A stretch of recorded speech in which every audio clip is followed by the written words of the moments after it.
Crap. No volumes here. Okay. DJs.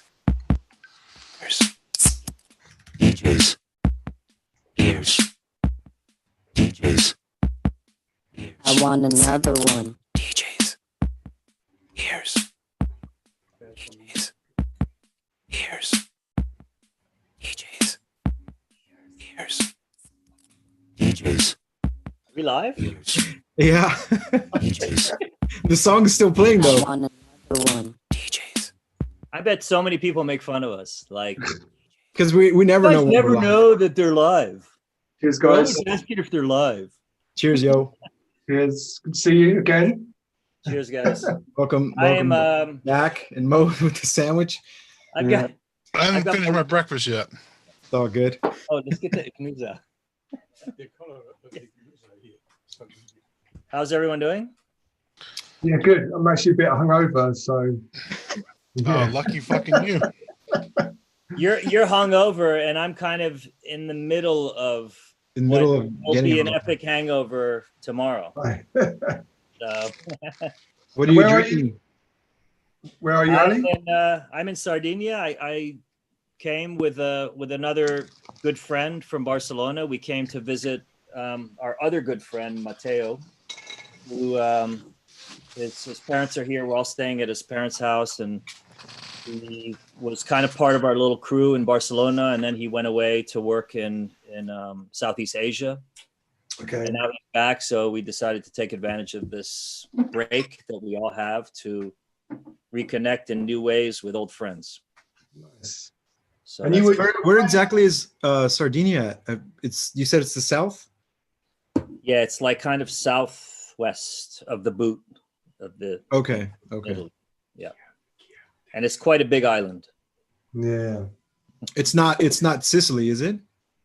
It's not Sicily; it's south of Sicily, Yeah. Oh, okay. I've never been. west. West. West. Fair enough. Sounds And, nice. Yep. Yeah. The pictures look pretty rad. Yeah, it's been amazing. I mean, to be honest with you, tonight's show is a bit bittersweet because our friend Chris is mourning the passing of his father. So I think we should acknowledge that right off the bat and offer our condolences. Yeah. Absolutely. We have individually and collectively, but also on the show. We miss him and we hope Definitely. he's doing okay.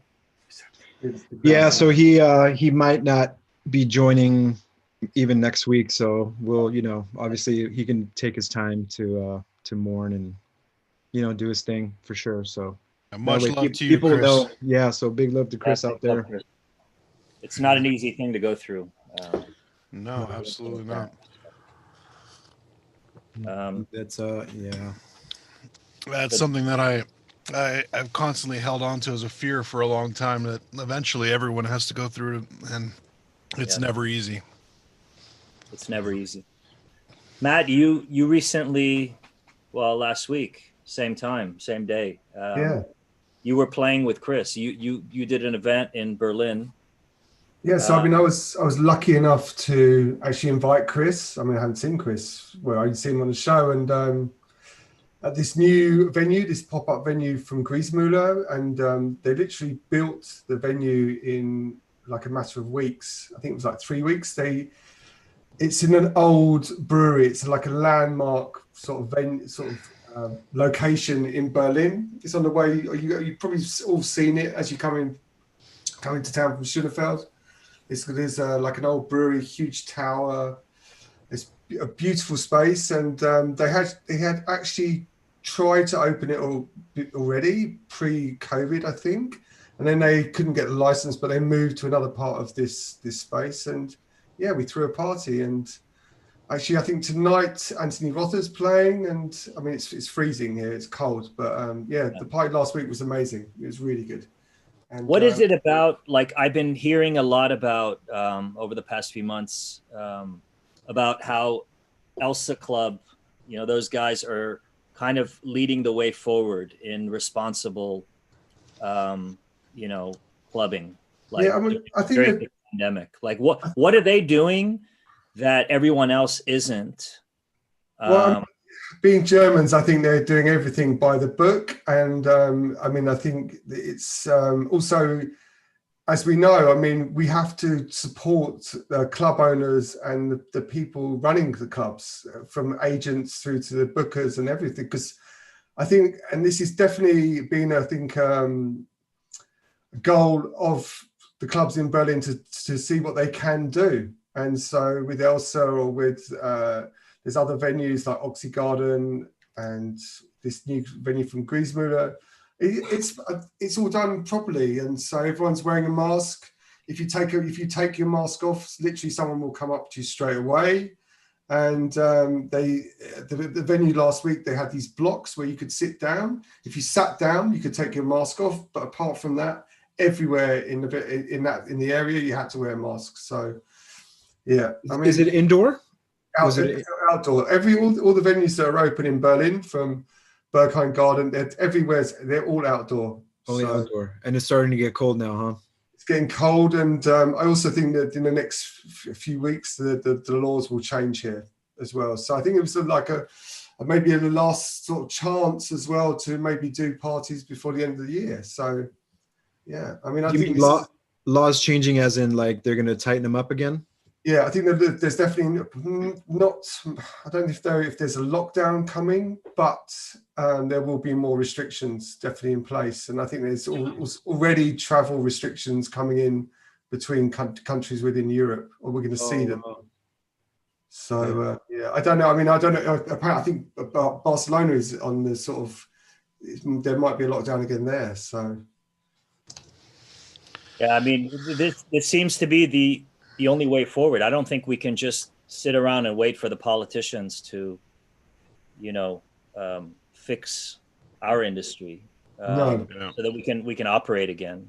Yeah, we don't have a lobbying group either. It seems like we need to take charge of that responsibility ourselves. I think the thing that worries a lot of people, especially maybe literally everywhere around the world, is that the fact that if the clubs don't reopen, I mean, how long can they stay closed, without support from the government? And of course, with Berlin, there's a lot of techno tourism here, so it's incredibly important to keep the venues going, even if they're not actually open. So, oh man, yeah, I think now we're going to start seeing all the the real effects of the lockdown and from the pandemic. Yeah, going 7 months in now. Yeah. I mean, even my wife is a yoga teacher, and she just got finally the notice today that here in California they're going to start opening up gyms. So it's like she's starting to go back to work, and things seem to slowly be emerging again. Very slow. What do you guys think that the people who are criticizing other DJs? I don't know if you received any criticism for this event that you put on, Matt. But we didn't. I mean, and I did some posts. I mean, we made T-shirts, and I did a lot of posts about them, and it's been positive. I mean, I think everyone that went saw that, that it was very well regulated, as with the masks and social distancing, and I get the feeling that a lot of people are just happy to be out. Sort of like they're happy to go out and enjoy music, so they will act responsibly. But I mean, I saw a video earlier today of, I think, Ellen playing in Leipzig, and I mean, she was on the stage, and Dr. Rubinstein they were hugging each other, and there's no masks, and I don't know, this kind of thing is also happening as well. So, it's a difficult situation, and I think if you are going to play, then you should abide by the rules, So I know everyone's happy to see each other, but I'm not so sure if people should be hugging and stuff like that. So, how rigid are the rules, and how are they enforced? I guess the thing everybody wonders about is when people are in that environment and they're drinking and doing all that other stuff. Can they be trusted to? Well, I think the rules? In Berlin, they've got with most of the clubs, and like the venue last week, they have like marshals, they call them, basically, who wander around. So, literally, if you did take your mask off, or there were too many people sitting together, then they would break it up. And also, I think now, I think with any kind of event, you have to pre-register as well. So there's no walk up on the day. So, and that's also good as well. And these are all things that the local government didn't suggest. These are all things that the promoters took upon themselves to create, to try to create. Yeah, I mean, this. I guess I think everyone's just doing what they can to try and do parties. I mean, this is the thing. You either try and do illegal parties, or somewhere like Berlin, there's tons of illegal parties. Yeah. That's the other thing. And so and it's also great. It was also good to see a lot of people last week who I haven't seen for ages, who are sort of involved in our scene, you know, who are doing their best, because most people have lost their jobs, you know, or they're hanging on to everything by, you know. I think pretty much everyone. Yeah. Not most people, yeah, everyone. But of course, I mean, this is the thing, as the weather's changing, these are the last days, so we'll have to see what happens. And I don't see any clubs reopening maybe till like March next year or later. I don't know. We'll see. Yeah. And is it like all the open area parties? Those are like happening like is it like every week? Is it every day? Is there something going on every day? It's pretty much at the moment in Berlin, there's a lot of data. It's like we did a party on Thursday and it was busy from about 3 p.m. onwards. So I mean, there's a lot of people, I guess, who aren't working. I think the last party is this Sunday with Dixon, and the weather forecast is pretty good. So I guess that's it. I mean, after that, we're not like Montreal. We're not like we can't do Igloo Fest because it doesn't get cold enough to have snow. So have you guys ever done Igloo Fest? Yeah, I did it once. It's crazy. It's crazy. So cold. Yeah, I never had a chance to. It was funny because like I tell it to everyone, like it's so cold outside that you have to put your beer in the refrigerator to keep it from freezing. That's a very good way of putting it. Yeah. Yeah, that was pretty crazy. Actually, it's funny. I think I played at Stereo in Montreal while Igloo Festival was going on. Yeah. And the club was not very busy because of that. Yeah. So I was playing at the wrong party. Yeah. Yeah, it's pretty crazy. But I got a really great parka out of it. That like, yeah, it keeps me way too warm to ever wear anywhere but like Antarctica or something. You know, it's like one of those. The year I played there, they said it wasn't like that cold, which I was like, it was like, I think it was like 25 degrees, and I was like, really? That's, I don't know. I mean, I never really partied in that kind of weather, so apparently previous years it snows more. So that was kind of cool. Cool experience. Hey, did you guys know today is not only World Sake Day, so I come to all my sake drinking buddies around the world, but it's also World Coffee Day or International Coffee Day. Really? Nice. Wait, wasn't that? I think that was a couple days ago, or is it? No, I think it's today. October 1 is. Really? Oh, shit. Well, I had sake last night, so I had my. Yeah, David and I had sushi last night. Yeah. Yeah. I couldn't find any sake in Sardinia, unfortunately. So it's grappa and it's Iknusa, Sardinian beer. Iknusa. It's fantastic, by the way. All right. So who do we have on today's show, David? Well, we have the legendary Mr. Lenny D from Brooklyn. He's, I guess you can say he's the guy who started one of the first hardcore techno labels in the world. There he is. There he is. What's up, Lenny? But his mic is muted. Unmute your mic. Hey. Technology. Hey guys, how you doing? What's up, Lenny? Lenny D in the flesh. Holding up okay? Well, good. Yeah, you know. Oh man, I was hearing what you guys were saying with this fucking COVID. It's fucked, man. Oof. You know, so many. A friend of mine died. They, put him in a bag, and burned him. My Jeez. Yeah. Whoa. Really bad. Like, I'm kind of not unhappy about the parties not opening so quickly. I mean, I just think it's pretty much safety over everything. Like my friend told me, he says, if somebody has it in it lasts 5 hours in the room. So if you're inside, somebody has it, and it affects 4 people for every one, and that's how it goes really fast. You know, a couple of my friends have it. So. How are things in New York going right now? Unfortunately, a lot of great places are gone.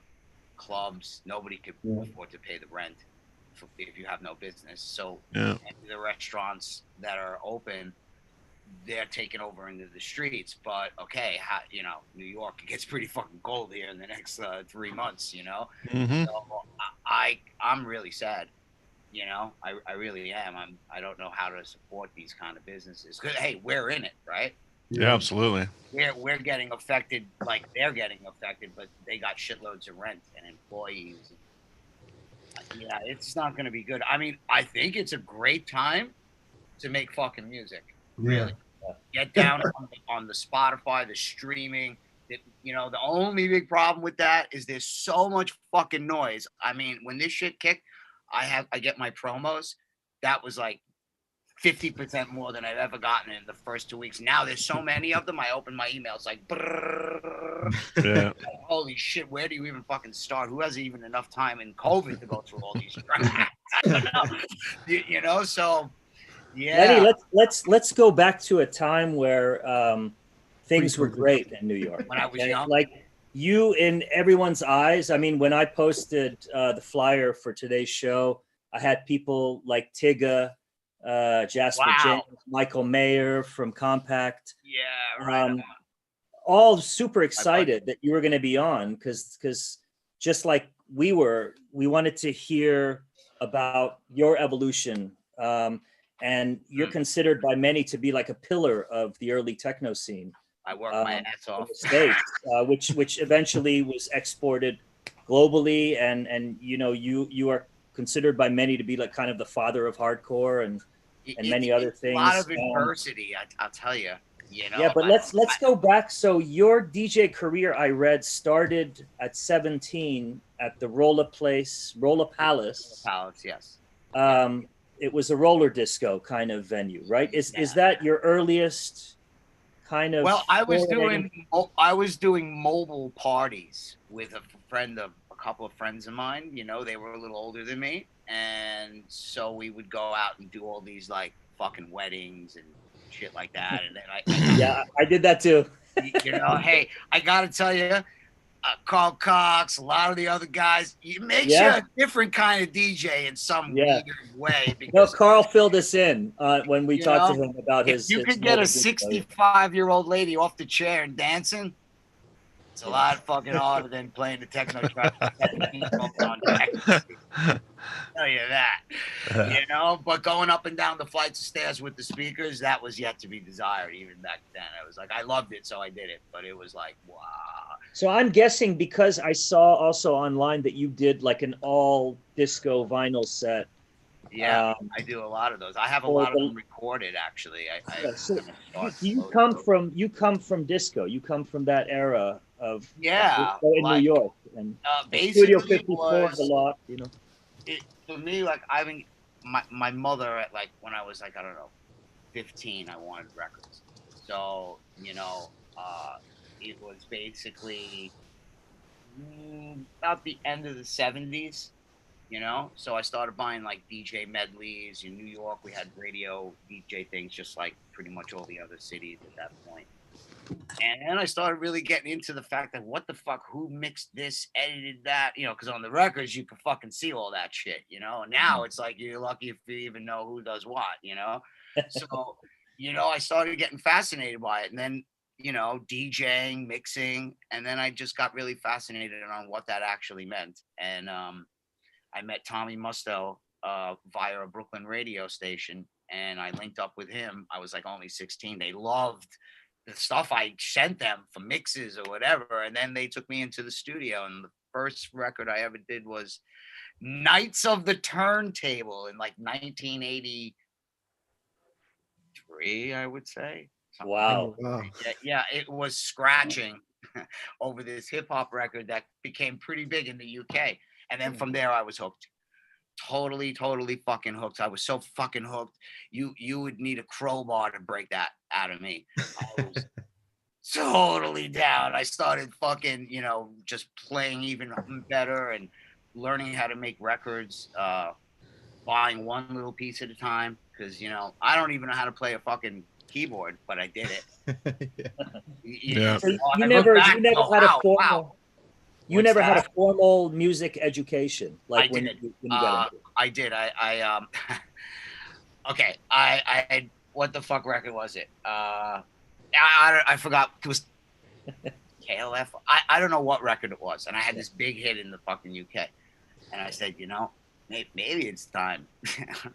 I want to know what I should be playing. I actually wanted to know more music theory than actually how to play it, Yeah. but I didn't realize that at that moment. So I went and I found this guy in a music store. It said that he teaches how to play the synthesizer, and that's what I wanted to learn. Because I had a fucking synthesizer. So I said, all right. And then basically, I had two lessons, and I was fighting with him the whole time. Because I was already making records, and I realized that either I get a session guy to come in, or I have to program everything on this MSQ fucking 700 or the Yamaha QX1. Fun. So, I wanted to know how to play what I needed to play and get it in there, because the way we used to work was we'd either do a very simple program change or just record everything to tape as one, and then, automate it via the console, and then edit it after that, because then we'd have different mixes. So that's how we used to do it. And even when I started working on the SSL and all that other stuff, that was the same way. When I was doing like bigger productions, but I just went along with it. I love music. You could say, oh, Lenny D, hardcore, blah blah blah. Man, I love everything from real world to fucking just get a fucking shovel and hit yourself over the head with it. And that's why like I'm more of a techno guy, because it's that same revolutionary feeling. You know what I mean? It's just I just go in different directions. But also, yeah, like you became famous as the techno guy. It's kind of like an actor who has a really famous role on a particular sitcom, and forever he's known as that actor. Well, you know what it is. As a producer, I was doing a lot of things that didn't come from the traditional way. Like we came in as from the DJ perspective. That's why when you listen to some of my tracks, they sound like medleys. There's little pieces from here. Only after all that spawn of records is when I started working with musicians and started getting different kinds of, samples essentially. And then when I worked for Arthur Baker after the Nile Rodgers thing, which really, really showed me that I really should be pursuing engineering and producing, but more producing. I had Fallout the morning after, all these things. I didn't really, because I'm not musical, I wanted to be an engineer. And then the next thing I know, I was like, holy shit, what the fuck? Yeah. Well, and to be an engineer, I had to make my own music to do it. So wait, you're without a formal musical education behind you, you're working in Nile Rodgers' studio. Yeah. And then later or before at Shakedown. This is what was happening. I had these big house hits and all these records on Fourth Floor, New Groove, a little later, Six Strictly Rhythm.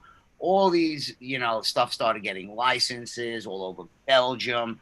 And these records, I really had no idea. I'm sitting in Brooklyn. I didn't know any of this shit, to be honest. I just kept churning them out. And, the only training I had was my father made me go to engineering school. That was the only real training. And I was already making hit records at that point. Seriously.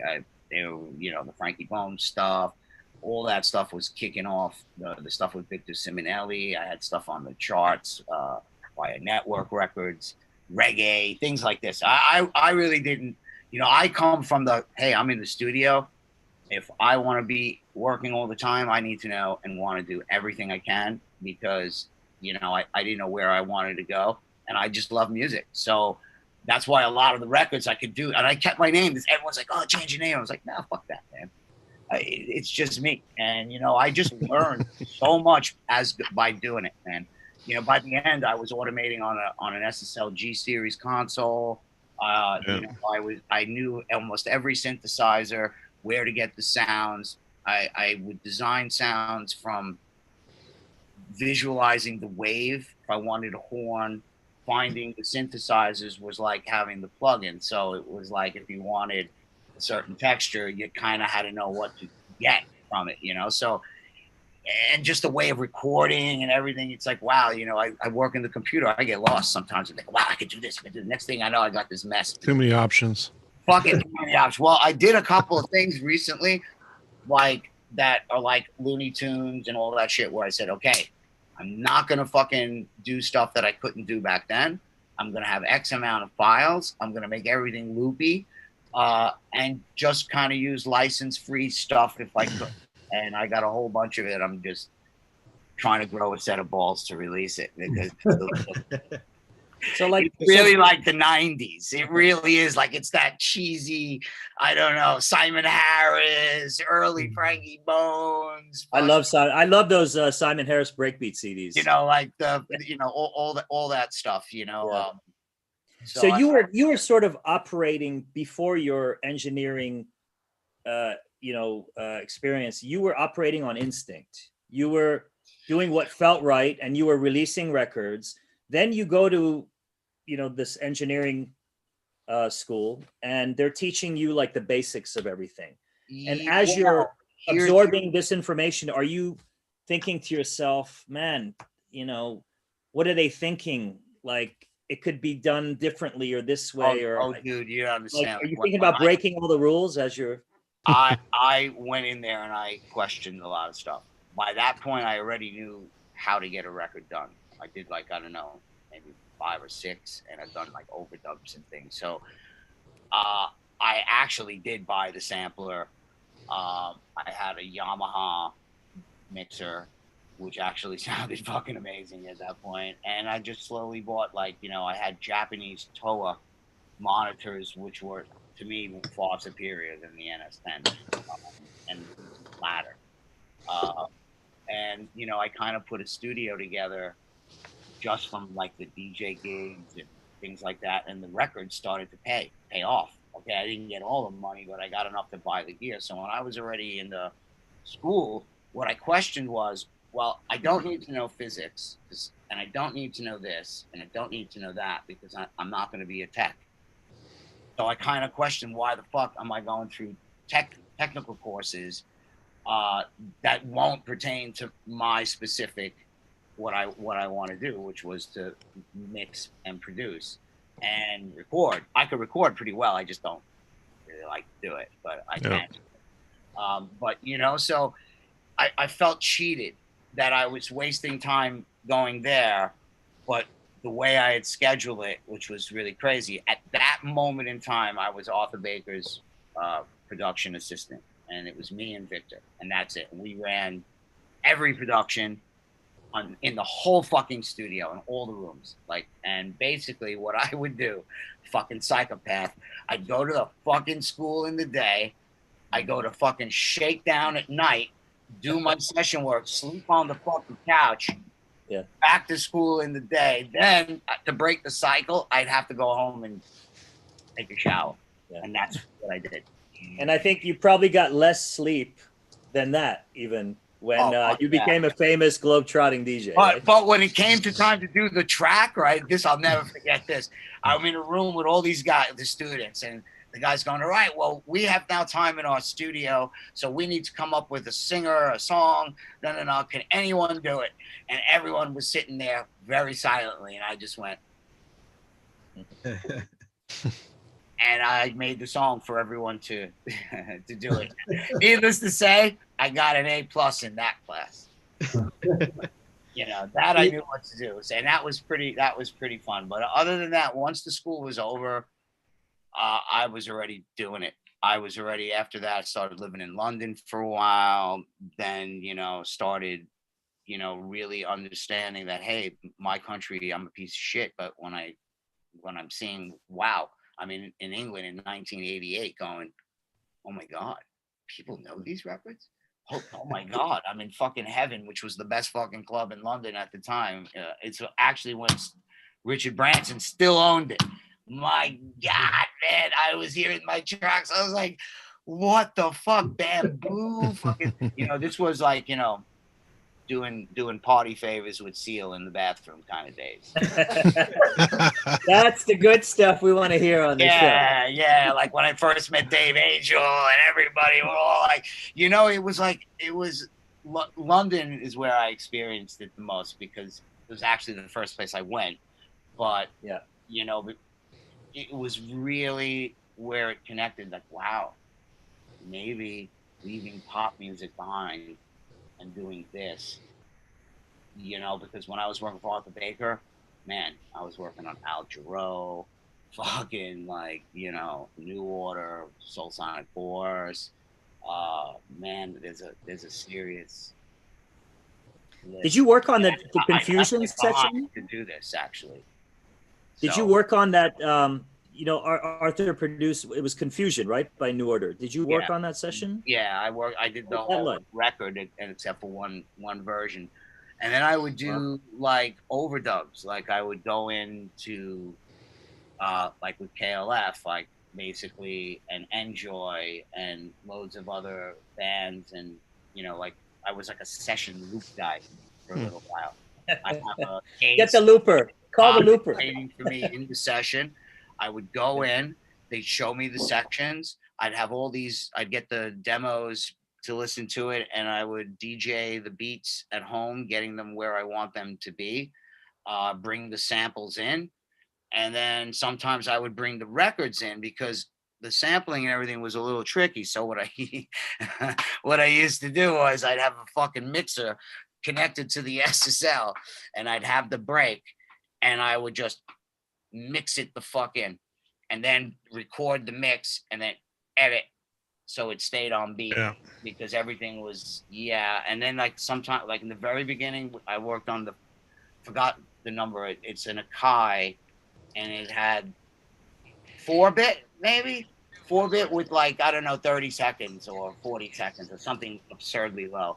So I was like, we need to get more. So I had a brilliant idea, and I cannot believe how this worked.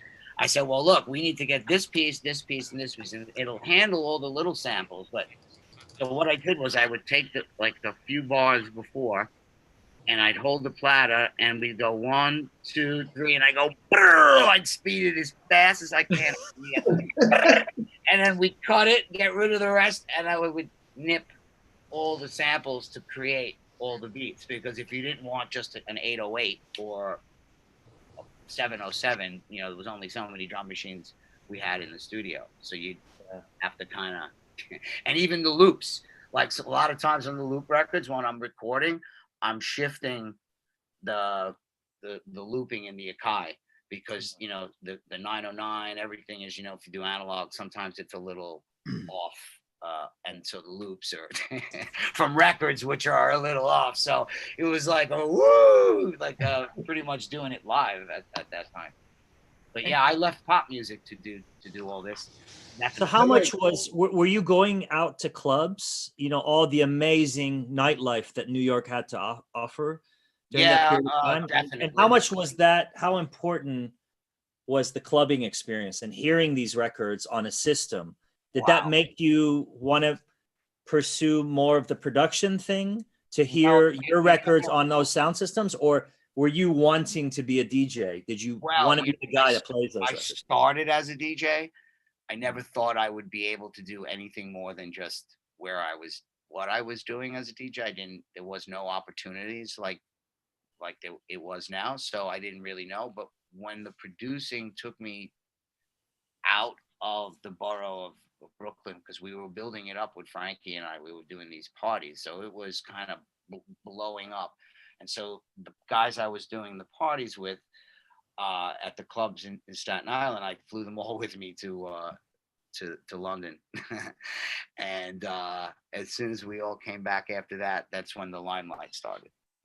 I remember the Limelight. Lord Michael and all those guys, I needed to have, I was making parties with them already. And I said, look, you come with me, you are going to experience the understanding of everything, and we can make a great party. And then that's what happened. Anthony asked all those guys that came with me. I went with a fucking crew.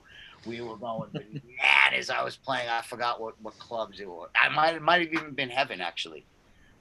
One of the which was my stomping ground. That's where the hardcore fucking first hit my head.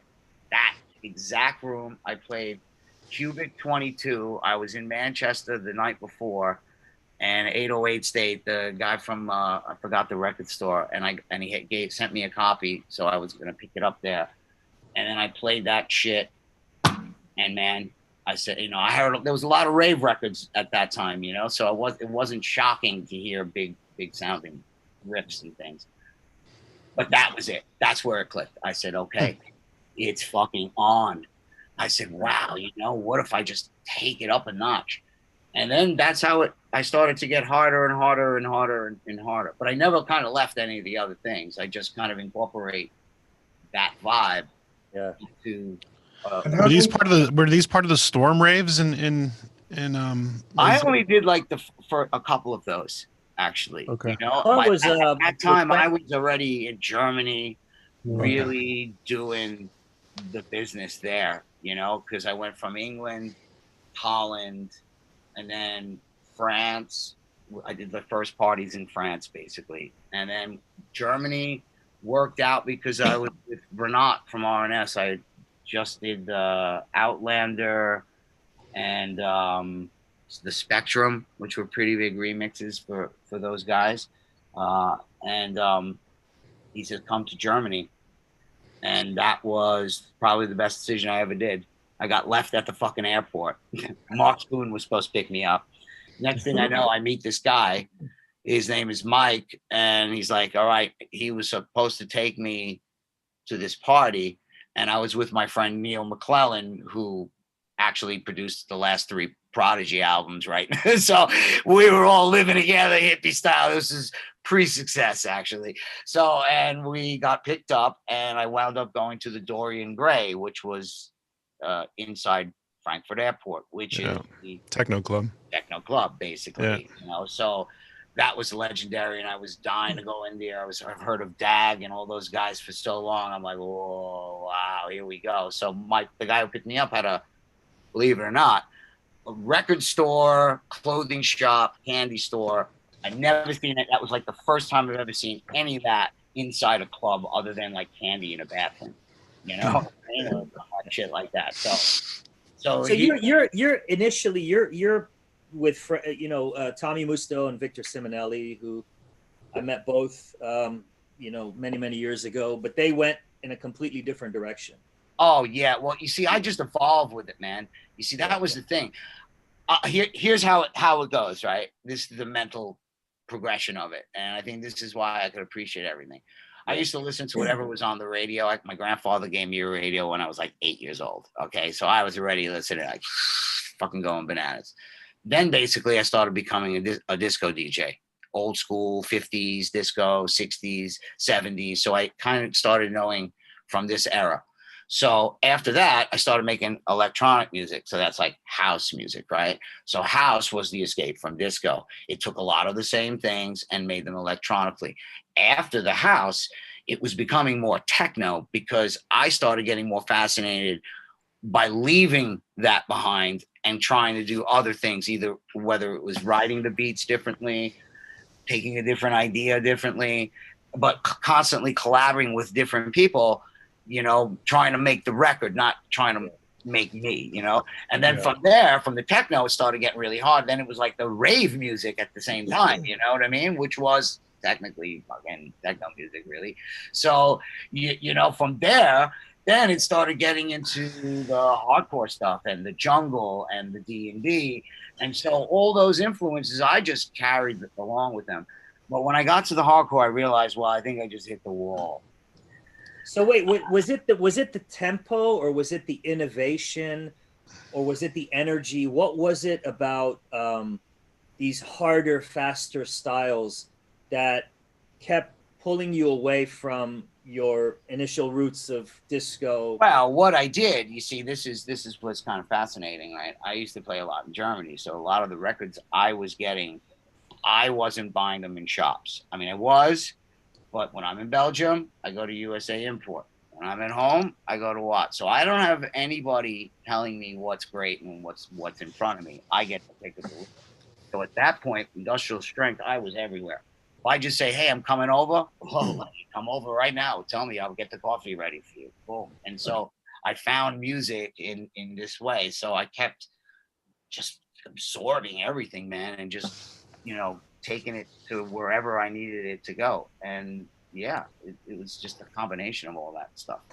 You're like, you started ISR in like what, 90 or 91?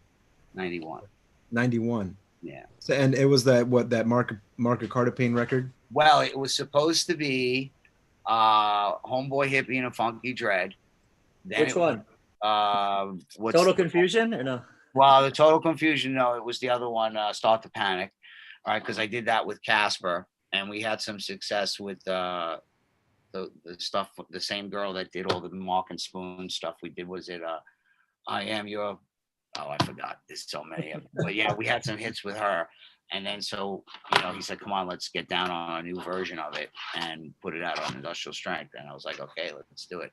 And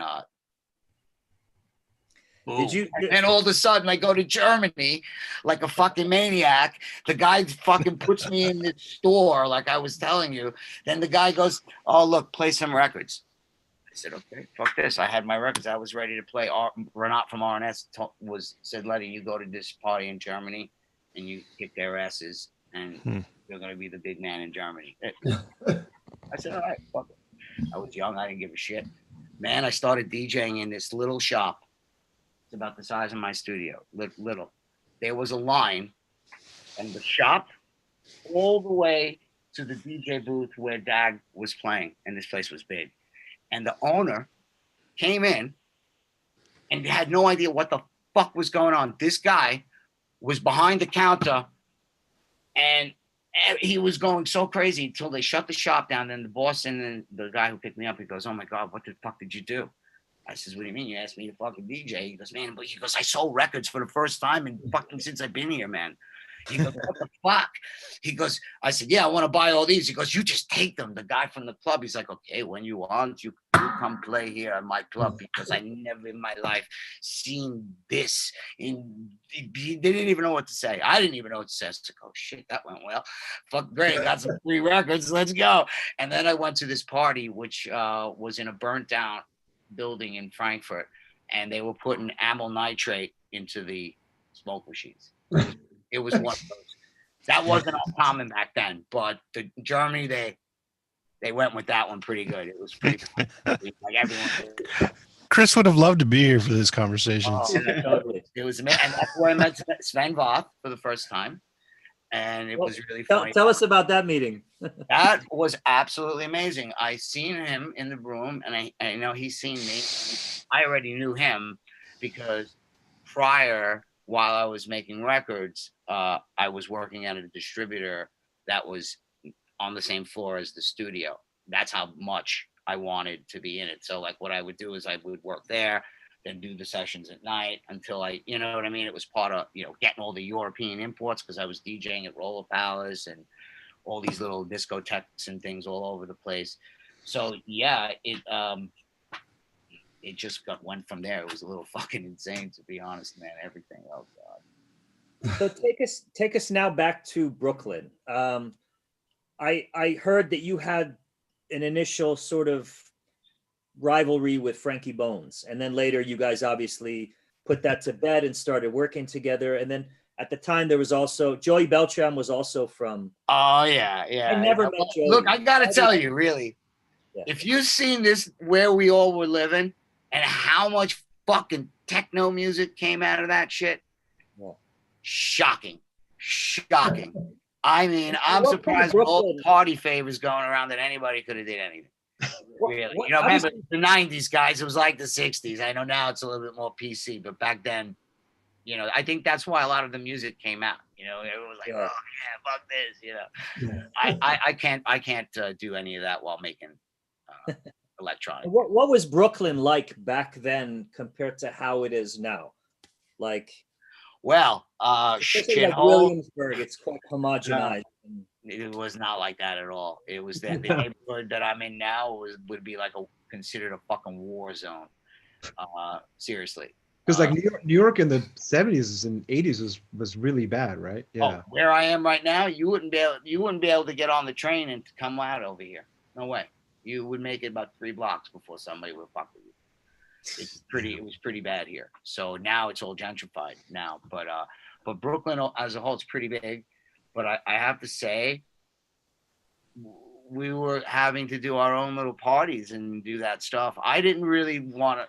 I was in it in the beginning, but I realized I want to make music, man. I don't want to be partying, drugs every weekend. You know, I do that. Okay, whatever. I DJ, and I want to make music. And then after I wanted to make the label because there was really not much going on here, you know. And then Frank and I kind of had some differences, but by that, What were the differences? Kitty shit, really. You know what I mean? It was something I said in a magazine interview, but I wasn't being insulting, and he took it that way. Yeah. Whatever, we're good. It's like, to me, I was never angry. I said, well, hey, whatever you want. If that's, you don't want to believe me, you know, it wasn't like the internet was, you know, the way it is now. I'm sure it would have been more. But yeah, and then I just kept moving for the music, man. You know, I already at that point, after when I started working with Beltram and those guys, I already was on like a couple gold records, things like that. Joey was also from Brooklyn, right? What's that? Joey Beltram was also from. He was from Queens. He was in Queens. He was in Queens. Actually, he used my Juno to help make those Mentaz. Energy Flash. Yeah, Mentaz. Energy Flash. Yeah. I actually sold it to my buddy Dan from Alto because I just needed to get some other shit. I was like, oh, God. I never use you. I have a 909 that needs some loving too. I'm gonna fix her up. See what's going on with that. And I just fixed my Bozak mixer, the first fucking goddamn mixer of all time, 1977. Fucking amazing. I had the guy Bozak, who is the designer of them, the guy that I got actually helped him build those.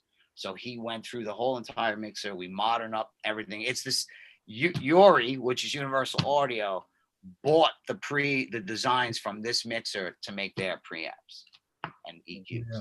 So I have a one of a kind now because we changed some of the things using all original parts. I want to try to make a plug-in out of it. Time to make a mix. The Native Instruments thing, you know. So I was thinking, well, you never know, really. I tell you, if you had the most expensive Pioneer DJ mixer, Richie Horton's mixer, I don't care what mixer you say, just put it next to it and just turn it on, and you would just be like, okay, the other one sounds like shit. And I've tested them all except for Richie's. I don't know, but I did like Pioneer, Allen and Heath, all those kind of mixers. I was at my friend's shop, and this needed repair at that point. Because the thing is, it's like with voltage. So unlike the other mixers, you got your gain, you got the structure. This is no structure. Like if you want to turn the amplification of a sound system to the maximum, this is it. Like burning you mix with in a different way. There's no cross signal. It's like everything is shooting straight out, and you got level, and you're mixing with just level. Like this, like the disco. That's why nobody. Yeah, and I used to DJ with that thing, so I bought one. So fixing it now, man, let me tell you, that's a $6K payday. I never look. I see them online, and they go in like 2-3 weeks. I'm like, You're not going to sell it, are you? So I have an idea. I'm going to go to 2 software companies to see if they want to turn it into a plugin. Because it's I have to tell you, if you really see it and you use it, it's Yori. So if you have a Yori Universal Audio preamp, it's this. It's like modeled from this. So even though it's RCA in, it takes records. It's a really well crafted piece of the only thing is it only has RCA ins. And it has a mic in, but it's beautiful. The EQs that it has, Let's get a visual on this thing. What's the model again? Bozak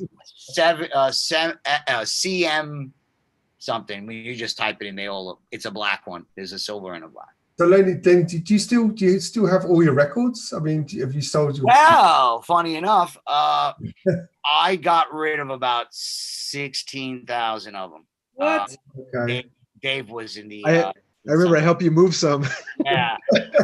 But what I did is I then got cold feet and I went through that shit, man, months after Dave left.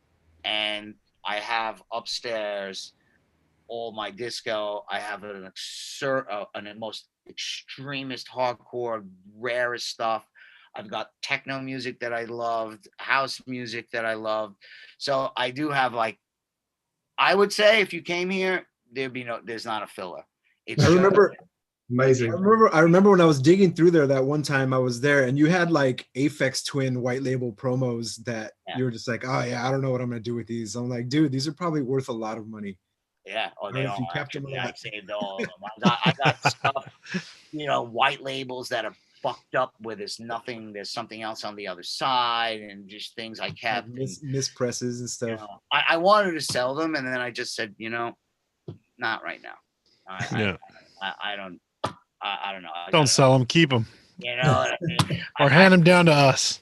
The hardcore, I was thinking of selling it though, some of that, because I got to tell you, it's rare shit. I didn't keep any of the stuff that would be the cheesy crap. It was like when I first started and all these B-sides. Because, that's the thing with, why the techno and the hardcore are there really, for me, was like, look, when I was playing in Germany, there were no hardcore records. So what I did was I was playing German records, different sides, different tracks, stuff from different countries. As I was saying earlier, I went to the distributor. So I would find the tracks, and then as it started to progress with me, then I had a set of it.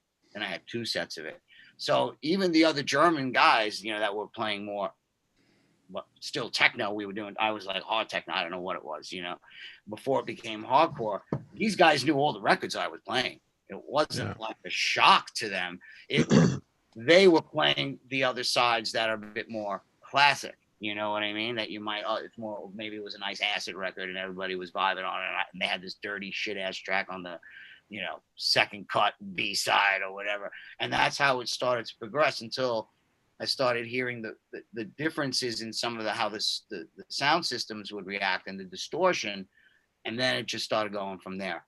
You know what I mean? Then Marco Cottapane, like it was, I was working on the Lenny D record, Hammerhead, in Belgium. And then that's when I went and met, when I got left at the airport. And that's how I met Marco Cottapane after, because I played in that club where I met Sven, which was, man, it was a legendary night. I got to tell you, I can't believe, like in that one night, from when it all happened to the end, I found Mescaline and United. I found another country that, oh my God, I'm so ready. Because, at the end of the day, when I went to Germany, DJs were not DJing that long, technically. Okay. Some of them were, some of them weren't. The East was shattered to crap. You know what I mean? So certain parties, DJing records, it was really fresh, So when everybody was doing their things, I was already DJing 9 years already, and I was playing on records. So 5 records that had drummers, you know what I mean? So when it was techno time, I was like, oh, fuck yeah, baby, let's go, And so I think I got popular just by being able to put on loads of different things. Like even when I played hard, it wasn't like I was only playing those records. I just had a different lift for the people. And you got to remember, everyone is on ecstasy. Yeah. And then they were fucked up. Were you playing? Did you play at Rage? Yeah. Oh, definitely. Yeah. I mean, for me, that was my favorite club. I mean, when I was a youngster in London. The only club I wanted to play was Hacienda, and I never. Right. I missed that boat. I missed that boat. That was Lenny, what years were you in London? 89 through 90 something or other till Industrial Strength. Actually, even into Industrial Strength. What I used to do was I would get like when I made the album to do the stuff with KLF. So I had to remix a whole album, and I had a week to do it. Wow. In analog, okay, with tape. Okay, it's crazy. So I needed a studio and I needed an engineer. So I met the guy I was managing. He said, "Look, I got the same studio that they did The Police in. It's really close to our office, so we can get you whatever you need." And we have just started working with an engineer that does all the flood stuff. So he says, "So what do you want to do?" I says, "Okay, let's do it. I don't know any of these 2 rooms. It was a big risk, because I already knew where I should have went, but I was kind of excited about it. And then I would get an apartment, or I'd stay with my friend and stay in his house. And he was engineering in Shortage at I forgot the studios. He was like a recording engineer. Rooms? What's that? Strong Room. Yeah, Strong. I did a lot of records in there too. Nice. He was like the main engineer there at the time. So we were, this is how I used to do it. I'd make my electronic records and I'd stay, I'd focus, and then I went in and did the album. We did it in 7 days. Dude, what I need to tell you, anyone that came in, like the management, whatever, 2 minutes, about face, leave. Like they either get the look of hell, or I'd be sleeping under the drum kit with the blankets like this, and we did it. The room had an MCI console, which was amazing because I knew how to use that desk. Arthur Baker, that was my room to get all the loops and to fish shit off the tape. So I definitely knew how to use it. So that was a good thing. And then he would sleep, I would sleep, and we just, man, I can't believe how I did like 13 tracks.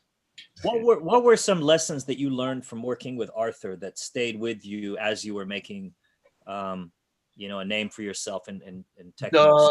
The level of the quality, the understanding that being a music producer is not somebody who sits in a computer and writes music. I don't come from that. I come from, okay, I had to do that. Electronic music, it's part of it. But the school I come from is being a producer. It's basically, okay, getting the record in budget, knowing exactly what I fucking need to do, who I need to do, what is going on in the room. I do not need to know how everything works. I just need to know what everything does. And then by the time I got to author and everything else, that was already solidified. I knew, okay, if I pair this mic with this, if I have an SSL, I can do this. It's like when you get all your plugins and you match your Sure. sound and stuff like that. So It's a very traditional perspective towards producing. yeah, totally. Yeah. So imagine, here's the deal, right? Okay, I had New Order. It's $1,500 a day without the engineer. Yeah. Think about that. Yeah. Imagine if you had $1,500 a day to sort out your track, how fast would you be able to get that done? And that's without the engineer. That's not without food. That's not without fucking anything. That's just to walk in there. And if you use tapes from them, you had to pay for those too.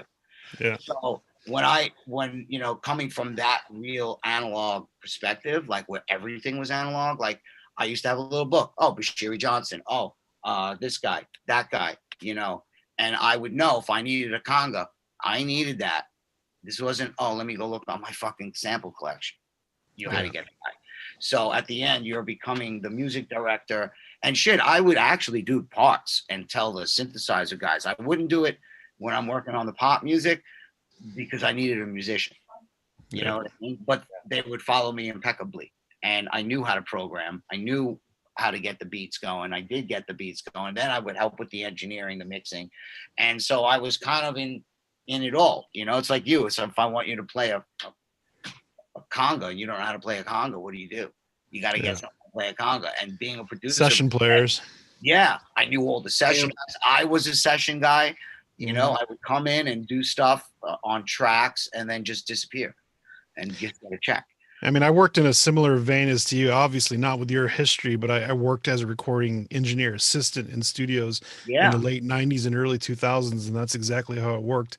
Totally. I mean, you know what it is with me? I was trying to be an assistant, and I'll never forget this. I was still in school. I was still making these little records or whatever. And I'm sitting there, and I never met Arthur Baker. He comes in the office, and he basically, there was this mix test, like a mixed competition, and I put my cassette in the bottom. And he's like, "Who are you?" I said, "Oh, I'm Lenny." He goes, "Oh, you're the guy working?" Yeah, they said about you. He goes, "Come on, get me the radio. Let's hear some shit." And he goes and he listens. Oh, that's crap. That's crap. This is such a true story. It's crazy. He gets to mine and he goes, "It was the last one." He goes, "Look at this idiot." He goes, "There's no name. There's no phone number." And he goes, "I bet you it's the best one." He goes, "Watch. Let's see what the idiot did." And he puts it in and he goes, "You see? Listen, it's the best one." He goes, "All right, we need something for this competition. Do you have the letter that this came from?" And I says, "It was me." Yeah. And then he goes, "You?" And I say, he goes, "And what's your name?" And I says, "I'm Lenny D." He goes, "Frankie Bones and Lenny D? All that kind of stuff?" Shit. I said, "Yeah." He goes, "What the fuck are you doing here?" Exactly what he said. I said, "What?" He goes, "What are you doing here?" I said, "Well, I want to be an engineer, so I have to do this first." You know what I mean? He goes, Yeah. "Why the hell would you want to do that?" He goes, "Look, he says, you're cleaning pails." I said, "Yeah, so what? But I'm doing my music. I got it arranged. I could do everything." Yeah. And then he goes, "Well, no, I can't have that. You're fired." Fired. And then he says, "I have an opening for my production assistant. Do you want that job?" And I said, "Yeah." He goes, "Okay, you're hired." Now get this over to Hyde, blah, blah, blah, blah. Then he had a little James Brown thing. He gave me a little story. And then it was close to Christmas. And he says, "I got my first project for you." And it was, I forgot what track it was. And it was one of the engineers that I work with, assisted for or gophered for, whatever you want to say, all good. And I come in and he's in there. And I got my stuff with me, and he goes, "Oh, Lenny, I'm so happy." He goes, "Bro, if you can get me one of those bacon, egg, and cheese sandwiches from up the road with some coffee," because I got my session. I'm so fucking starving. And for me, there's no problem. I would love it. I don't give a shit. And I go, I said, "Ooh, you didn't read the sessions today, the list thing." He goes, "No."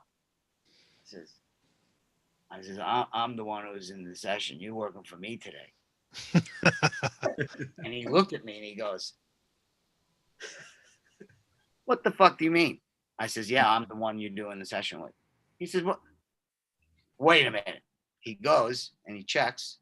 He brings the session worksheet and he goes, "Do you mind if I smoke pot?" I said, "No, as long as you give me some." I said, "Great." Boom. And all the engineers, because I was really wanting to learn, and they all kind of were taking me under their wing, basically. You know what I mean? So I had no problem getting a fucking egg sandwich for anybody, because that's the first thing, right? They teach you got to break down all that garbage. And it's like, look, I look at it, this is what they told me straight, like the other engineers. It's like, look, am I going to trust that you can't even get a breakfast order right, and I'm going to put you in front of a fucking $1.5 million console? There's something to be said about the dying breed of old school engineer studio mentality, the bluntness, the roughness, the just like no bullshit held back. Everybody just lets words fly off the tip of your tongue. It's like, fuck off. It's like that world is just like, it's a dying breed, But Lenny, do you miss working? Do you miss working in that environment? Those, I worked a lot in the early 90s in the big studios, especially in New York. And there was a certain vibe and there was a certain excitement that you had leading up to the session. Totally. And I really enjoyed my time there and the people that would drop by, friends who were legendary at the time in New York dance music circles. I miss them to say hello, and that would inspire you to keep doing what you were doing and maybe making it better. Like, do you miss that when everything moved to the home studio kind of environment? I do, but just here's the thing, like in New York, you don't own anything. You're not going to put in tons of cash because it's just never going to, and then the landlord has to say yes. And then this, and then the amount of work, it just doesn't pay. And then plus that rent on top. So when I got in here, the one thing in all my studios, other than the early ones, it was like, I'm in this room, it's not mine. So I made it and I designed it the way I want it. You know what I mean? We had this room built. So it's, my neighbors don't hear me. The walls, the ceilings, I even had the desk made for me. So now I have a desk finally. I know this sounds going to sound odd, that actually fits my height, because store-bought stuff is like this. And if you know me, I'm not that fucking tall. So I got a desk. I have, you know, all the software, the gear that I really want now. I'm kind of focused on, you know, just being really great. Like, look, Mo, look at your studio. You walk in, you're like, yeah, I got my toys. It's that fire, you know? So if you can kind of get your door shut and not really think you're in your house, which I think by looking at all your studios, that house is that room you're in right now, because you're always working and getting in there. You know, that's the vibe of working in studios, like in environments that I was before, where there was like 3 rooms, 4 rooms. You're always interacting with other engineers, musicians. And that's why, like, when I was producing more pop music, being in the, you know, imagine being at the guy at Shakedown Studios at night, every night. How many session players, how many musicians, you know, you set up the stuff, you start to meet them. Now that I'm a fucking producer, oh, you want to come work for the sessions? Because now I'm the guy who's going to have to hire you. Yeah. So at the end of the day, I found the best of Arthur Baker. I had his little black book. He's like, and then this was the crazy shit, dude. This guy has mixed like First Choice, James Brown, whatever. He, like 3 blocks away, he had a warehouse, like a storage facility with all his master tapes. So I would go over there with Victor Simonelli with a fucking hand truck, 2 hand trucks, in fact, and start picking out, oh, Planet Rock, boom. Oh, hey, fucking First Choice, boom. Oh, what? And just, I had total permission to sample every master. So my collection of loops started becoming from the masters. So when I was getting hired, you'd hear records, you think, oh, that's the break. And then where did that come from? And it's like, oh, because I had the loop, you know, to use in author sessions and my own sessions and getting these little sounds. So, you know, that's how I got so into sampling. You know, even now with the sample pack company, it's like, I feel like I'm at home again, you know, because that's all I used to do. Zip little pieces, start everything from a small amount from a sequencer and just build. But I really, really miss working with musicians now with the sample pack company. 100%. It gives me such great joy every day, because I can work on different music. I've even come across the company in Brooklyn that I have, you know, amazing set of speakers, Pulsars. I'm now working with software companies. You know, I actually love the business I'm in now. You know, the record label and everything, we manage everything. I'm working nonstop, but I really feel I've gotten so much better. You know, I feel like, oh man, I'm in my studio again. Hey, I'm going to work on, new disco. Yeah. Okay. Fuck it, let's give it a go. You know, I bought this SSL X rack. I got that little SSL feeling. I feel good, you know, about coming in here. So I'm just trying to give my room the vibe. Like, you know, when you walk in an SSL room, dude, I was living in that room, man. I tell you, for 3 years, I didn't even know what a fucking studio was if it didn't have that console or the Sony one. So I was like really learning that shit. The manuals were like this big. So the engineers would teach me and I would learn all this kind of stuff. But the beauty of what happened was, as soon as you open that door that's sealed and you see that room, fucking fire. You know, that, you know, the persona of seeing that and then saying, I'm going to be in here for about a month. Yeah. So, you know, that studio vibe, you know, it's hard to achieve that. So I got my controller for Pro Tools. I got, you know, all the little toys I like inside the box, and, you know, I just kind of mesh them all together. But Lenny, I do remember like the times when I first started going to New York and I would sleep in your studio when I was yeah, the haunted studio. Yeah, you would be, I mean, it was like that studio building where like people would come in and out and there'd be sessions going on. You'd be working with like, so you still kind of had that old school. Yeah, dude, the room was shit, but the vibe was yeah. amazing. You know, the only thing, the room was so bad that most of the music I made during that time it was just destroyed. Like it was I remember there was something I used to always pass out in the studio as well, because we would do these all night sessions. Oh yeah. I found that sometimes I got the most restful sleep literally under the console, when they're banging it, and then you'd wake up to them banging it. Oh, I got a story. I was supposed dial right back in. Yeah, but like you've had such restful sleep, and I don't know if that's because of the repetition and the. I'm the opposite. I get sessions that are no rest. I did a brand Nubian remix album. I had to mix all the tracks. We had about a week and a half to do it. All right. So the first day, the guys are supposed to come in town, and then the next day start recording. No recording. No recording. No, now the week of that I had is starting now to dwindle into I have days. These motherfuckers, finally, I tell the producer, I said, get your fucking ass there and get a big bag of weed and lead them in the fucking goddamn studio. Do whatever you got to do, you know?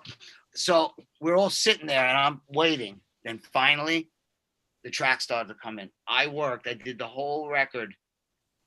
Oh, man, 2 days or nonstop. I had to sleep. Then the first time I got to sleep, I said, look, guys, just put the shit in their program because everybody had different rooms. I said, I'm going to sleep. All of a sudden, I had the door open and this guy from upstairs, I didn't even have any music on. He comes in, oh, you fucker playing your music with the door open. I was sleeping and then all of a sudden, oh my God, the guys came out and like they woke me up. So then I worked again until the last track. I was just sitting there like this. I was like, I can't do it no more. And then I don't know even what happened. I woke up and the track was done. And I was like, oh, what happened? It says, oh, we couldn't wake you up. I don't think people realize how much pressure everybody was under when they were working in these big studios. I mean, there was all the money that you were spending every day. So you had to be creative. And I think the reason why people from that era were so prolific in what they did, there was a lot of business. Yeah, there was a lot of there was a lot of records that came out on other labels, independent labels that were clearly offshoots from the sessions that they were doing for major label artists. Totally. No, you there's so many unsung heroes. Like, I mean, when you see a guy like Dave Darlington, man, I grew up. Or Steve Barkett, I worked with like quite a bit. Like, you know, like all these guys, they're, you know, it's the studio scene. I have to tell you, this is the one thing about the music business that sucked, that particular way of doing things is only for the elite, the trendy that have money, because, you know, you it's a different ball game. I'll tell you. And see, this is back then, this is what used to separate the men from the boys. And I was definitely one of the men, because I was been in that kind of studio situation since I'm making records, period. Yeah. It was on a smaller scale. But by the time I was at that thing already, I was already making 2 releases a month. And some of those things had 4 tracks, 12 tracks, 2 tracks, 1 track on somebody else's label. So I was just like, so when I got to the bigger stage, I was like, okay, fucking hell, I don't know how to use. I got an engineer. Okay, all right, I know this. I know. I bring my gear in that I knew how to use or use whatever the studio had. So I started to really learn on. That's how you make a record. And for the most part, nothing's really changed other than the fact that you just take all those jobs and just put it into yourself. Yeah. You know, like you didn't have a professional editor because you didn't know how to handle a Studer 2-track tape machine, and that shouldn't stop you from making the record, because 99% if you were making records back then, you would need an editor to edit the tracks together. Yeah. Cut the tape together. Sal, if you got it all to work, that was the main job. And then after that, every other version, you had to make alternative mixes. Or sometimes if the track was too complicated, once all the rough balance was set, we'd do the intro, record the intro, work out where the effects were here, and if it's going to bleed over. And then I would actually craft the mixes in my head for the editing process. Mm-hmm. Hope to God I got everything right, you know? So there was different methods to it. I used to take all the records and make the pieces from 1 to 1, and I'd go 48 channels. So all the drum patterns, all the things that were going on had to be fucking finished. And to be honest with you, this is why I fuck up now when I produce, because back then I would not let one fucking thing go if it didn't sound like that when you turned it back on. That's it. Okay, reverb, whatever. So I'm a big fan of making it sound you know, if you ever see some really great records and then they just put up the board and it's like, man, the mix is done. So that's how I tried to make the production work before I even got anywhere, taking the time, you know. But when you're in an SSL room like Shakedown and not having to pay the money, Yeah. you know, when you want to get a little dweeky with a fucking Neve 1073, well, fuck, he's got 5 of them. Let's fucking use it. Fuck Got it. the flying faders. You know, you got the, you know. I lost my mind when I saw that for the first time. Oh Just man, like, you know what we did one time? This was smoking marijuana and being in the studio far too long at Shakedown. My great engineer Louis Scalise, he I said to him, so what would it sound like if we hit every fucking effect in that rack all at once? He says, why would you want to do that? And I was like, what would it do? What kind of sound would that make? He goes, a really fucked up one. I said, come on, can we do it? He goes, look, I work for you. You tell me what you want to do. As long as you don't blow anything up, we're good. We'll do it. And that's what we did. I don't know how many things, a kick drum or whatever, we affected all the, and I sampled it, and it was just this whoom in the room, like, you know, even doing stupid things, going in the live room and like creating sounds from just hitting a stick on a microphone stand and doing, you know, I had 100,000% leeway to do whatever I wanted. So, and I was young. I was living in my mother's house. So imagine when you ain't got nothing else to do except you could be there 24 hours and nobody gave a fuck. So I was just like, I was like, you know, I was like really getting into it. And when I listened to my last electronic records, Analog, the mixes and how things were going, I was really getting it. Like, it took a while, you know, because the thing is, what I love about Analog and what I hate about Analog, the system I have now is what I love about Analog, and what I hate about it, I don't have anything like that, like the tapes or any of that shit. It's really the harmonics of everything mixing together. Like, this is the beauty, like the summing, right? I was always on the fence with it, but I jumped in, and to be honest with you, it's the best decision I ever made, really. You know, you look at these tests and you just think, what, this is a useless test. You're showing a mix that was done where, and then you're just playing it through the summing mixer and then through the digital bus. Well, guess what? When you mix into the summing mixer. Duh. So your decisions, your blend, your balance, your effects, it becomes something completely different, and it becomes a huge difference, you know? So like, I just didn't have the money to do it. And finally I said, you know, we got everything going with the sample packs. So I dove in and I got an SSL, which I thought is always the best for that stuff anyway, because SSL, what's so great about it, it has a thick and a cleanness to it, but it absorbs all the color. This is why it's the best mixing console. If you're using 1176 or Drummer Gates, fucking Neves, you know, all that stuff is very heavy, creamy, and the SSL decks would just absorb those colors for you to mix it in, and it had ultimate control. So that's what I do. I use a channel strip almost across everything, or sometimes I'll flip around and stuff like that. But I've been really feeling, wow, I'm back home. I feel really comfortable. you became synonymous with a you know, with that distinctive industrial strength, hard, fast kind of Lenny D soundscape. Like, did you ever feel like there was a lot of pressure to continue down that path and to give the people who followed you, who loved what you were doing at the time, to constantly give them what they wanted, like that signature Lenny D sound?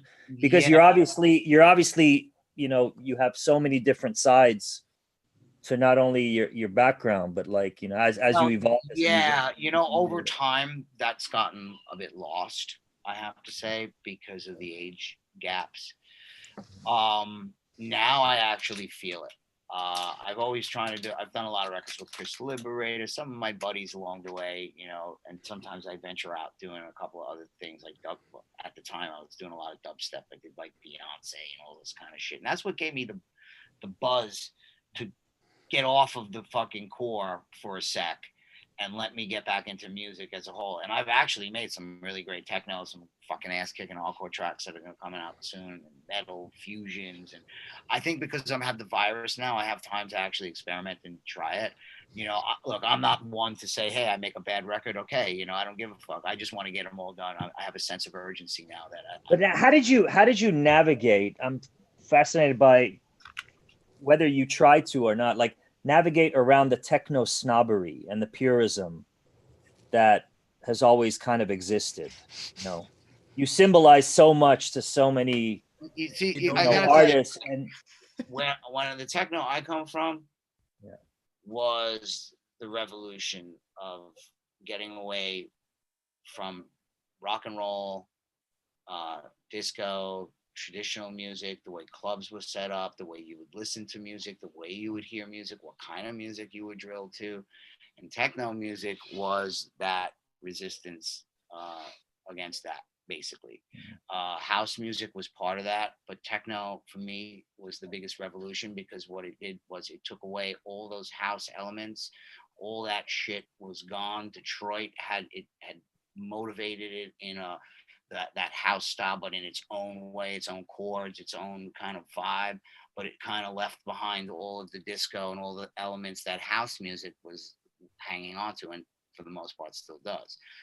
And so the riffs, the kind of instruments being used, the fact that there weren't so many musicians making this music, it was more DJs or just, you know, because think about it, you know, how much synthesizers you got back then, Mo? Imagine when you're starting out in the 90s and nobody even knows what a fucking techno record is, and you got to try to buy that shit. Yeah, of course. You had 3 or 4 things, you were the man, basically. Yeah. So, you know, so the whole thing about techno, and you got to remember, I was making pop music, house music, you know. So we're doing it all. I said, fuck, this is it, you know. Now, you know, like, for the hardcore, it was after the techno got to a point with me, and I got so crazy with that, you know what I mean? So I just kept, you know, I was young, I just kept going, and now I hit the wall. But at the end, I'm kind of glad I had a fun time getting here, though. But at the end of that, so yeah, so I felt that the snobbery kind of came after the fact, like when top 100 stuff started to come. Like, it started to become a competition. European promoters at that time were looking to get rid of hardcore, and they most certainly did. Promoters started to become the ones in control as opposed to the DJs, because you need the guys to actually do the parties. So the power, the balance of power shifted. So then all of a sudden, now I'm playing with Sven, this one, that one, we're all fucking enjoying it. And you can hear an hour of Lenny D and an hour of this in a nice room and go fucking bananas, because it's not overkill. And then all of a sudden, let's make more money. Now we have the trance room, we have the techno room, we have this room, we have this room. So that was basically the destruction to me of the hippie inside me. That, you know, it's interesting because I've seen, like, amongst many of my peers who happen to be headlining festivals these days for so many years, they've kind of scoffed at old school hardcore and gabber as not being as mature or something as what they're doing. And I've seen a dramatic shift in trends where a lot of these guys are now starting to play hardcore and playing old school gabber tracks and stuff like that. And it's become the new cool trend that's happening now. Like, hardcore is back now more than it ever has been. Yes. I mean, how do you feel about that kind of movement going on? Well, I dig it in the techno. I love it. I'm playing hard techno, the hardcore. You know, I just go for it, man. I just play everything that I'm into, and I just go from there. I don't let the actual. I do like what I do with techno. I don't really go after the artist names so much. I kind of just close my eyes and peel through the tracks, because Sure. I get a better, like, you know, if I see an artist, of course I'll check everything out. But I think, you know, at the moment, I'm really hoping hardcore could withstand this stuff, because, you know, it's not meant to be sitting in your living room listening to it. Absolutely not. Maybe you got a buddy over, your DJ, you got a few friends, and you're drunk. But it's not the most conducive music to say, hey, honey, do you want to go listen to some fucking hardcore in the living room? So the music is also made, I hate to say it, there's really, really super fucking high quality, and then there's pretty shit, you know? Yeah. And it's not to say that pretty shit is bad because of that, because when it's loud, But when it's not loud and you're listening to on your little laptop speakers or whatever people listen to on earbuds, I don't know. And what I'm saying, I hope good music starts to come out of it, because the sense of urgency to have a disgusting kick drum really loud really isn't needed right now, and I think that's where a lot of the hardcore, it goes up and down. I like what's going on with the industrial stuff into, the techno. Were you a fan of industrial music? Is that why the name? Yeah, because I come from that. To me, industrial was like Dorian Gray, the Bolt, to me the EBM, IBM, all that kind of shit. It was a part of when I was starting out music. The only problem I felt with some of that, not all of it, but some of it, it sounded like people that wanted to make rock and roll music and put all these electric things on top of it, which kind of, to me, felt like the tracks that I was always getting down on, like the instrumentals. I don't recall too many of them, but there were a lot. Even like Nitsa Red and all those, there was those ones that stood out, and then there was the others where the song went on for like 6 minutes, and fuck that, I'm not a goth, you know what I mean? Like, so there was a balance between that, and when it started to go Dorian Gray, and everyone started taking away and just adding the beats and the drums and that step kind of rhythms and things like that. So yeah. That to me was really cool too. I was like, yeah, get away from fucking house music, get these new riffs, and I have so many influences, like England and Germany, and meeting Marco Cotterpane was a fantastic thing. Hey Lenny, so where would you say, like, when like hardcore techno started or the gabber sound started taking off, was it in Germany? Where it kind of first started, like in the early 90s? What I consider hardcore was the minute that it, like, here was techno, to me was it, right? And why, Renat from RNS is the one who, like, I played at Mayday. It was a big set, right? It was Mescalinium Night at #1. To me, that was techno.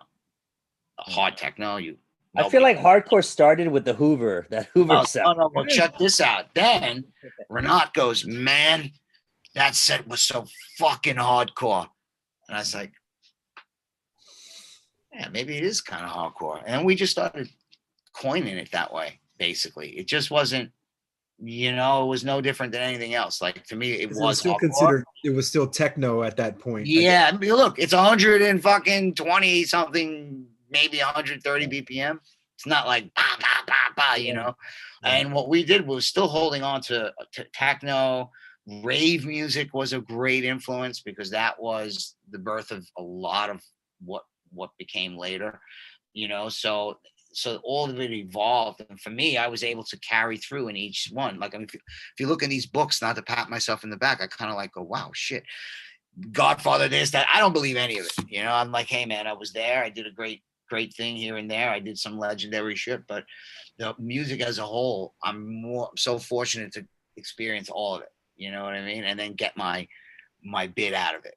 So did you pay attention to people trying to put you in a neat little box? Like, as far as labeling you with a genre. I mean, does that really matter anymore? Today, I read an article that came out. I guess it's recent in DJ Magazine, about how the definition of rave has obviously shifted and changed from it used to be early 90s to 4-letter word, to be honest. Like, whether you believe it was political or what carried me, I had two choices. Yeah. Jump off the wagon and go back more techno, which is what I call it, techie techno, because it starts to get a different way, right? Or do I take this to the fucking max? And I had some offers and some things I can't really say about, but at the end of the day, no offense, man, I was a badass motherfucking DJ, and I said, for the first time in my goddamn motherfucking life, ain't nobody telling me shit, because I come from New York, and motherfucker telling me what I gotta do, what I gotta play, who I gotta play, how much money, da ba ba ba. Fuck you. You don't want to book me? Then somebody else motherfucking will. And you gotta remember, I was one of the first international DJs. It was me, Derek May, There were a few. Carl Cox was playing in Europe here and there, but nobody had to leave Germany. You know, it wasn't that kind of way. But being American, I was really more international. Like if I would meet a friend at an English parties from Germany, it's like, yeah, international, but it wasn't like the parties were based around that. You'd get a couple of the guys, and since I was one of those couple of guys at a time where man, Helter Skelter, fucking man, I tell you, so many rave parties, Energy, Woodstock, this, that, the fucking, you know. So once I was getting at these festivals, it's really about the way you DJ. There was no Facebook. There was no, hey.